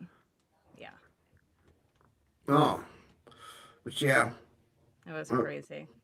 All yeah, right. Well, thanks for coming on. I know we're kind of both at our time limit for today, but we'll definitely, yeah, there's more to talk about. yeah. There's so Are much you, to talk about that hasn't even been like touched on. or other what other cases are you into? I've been completely like off of everything. Like I've been watching RuPaul's Drag Race for the past like 2 months. Like when I go on a break, I don't want to watch anything. So I haven't been on YouTube. I just like will binge watch one show and then Okay. not do anything. So I'm really kind of out of the loop for Oh, everything right now. I've got to kind of get refreshed. But I've been on the Nancy Guthrie thing for the past few weeks. I've seen that a lot. I've got to get familiarized with that. Yeah, I put a couple of videos up on it. I'm about to do another one, but I don't know. I think it's taking way too long. But Yeah, I'm just been on Nancy Guthrie. There's a couple others that I've been working on for a while, but just not. They're not really popular cases on YouTube. Yeah. But yeah. But it was good talking to you. And everybody watching. You know, Yeah, I know. I appreciate you coming thanks for on. having me on. I'm glad we were able to get the I was able to get the sound issues fixed and settled out. Listen, y'all, she had me in the dark. I was in the dark. I just had a black screen. I couldn't see anything. I had to go on my phone and try to like read the chat and pay attention at the same time. You guys were hearing double. He wasn't seeing anything. Yeah. Professional streamer over here. Yeah, I was like, what is this bootleg stream program that you got me on? Me sounding like a digital, like I was in a digital canyon. Like, I don't even know why y'all watched that. People still watch that. I just didn't know what I was doing. I thought you had the free version, and you're trying to get. You had to be on a stream thing on the free version, and you didn't have it all set up where I could see what was going on. I just didn't know how to set it up. That was my problem. Yeah, but we got it. We got it straight this time. Great. All right. Thank you so much. I'll talk to you later. All right. Thank you. Thank you, chat. Yeah. We'll talk to everybody later. Don't give up hope. All right. All right. Bye. Be safe.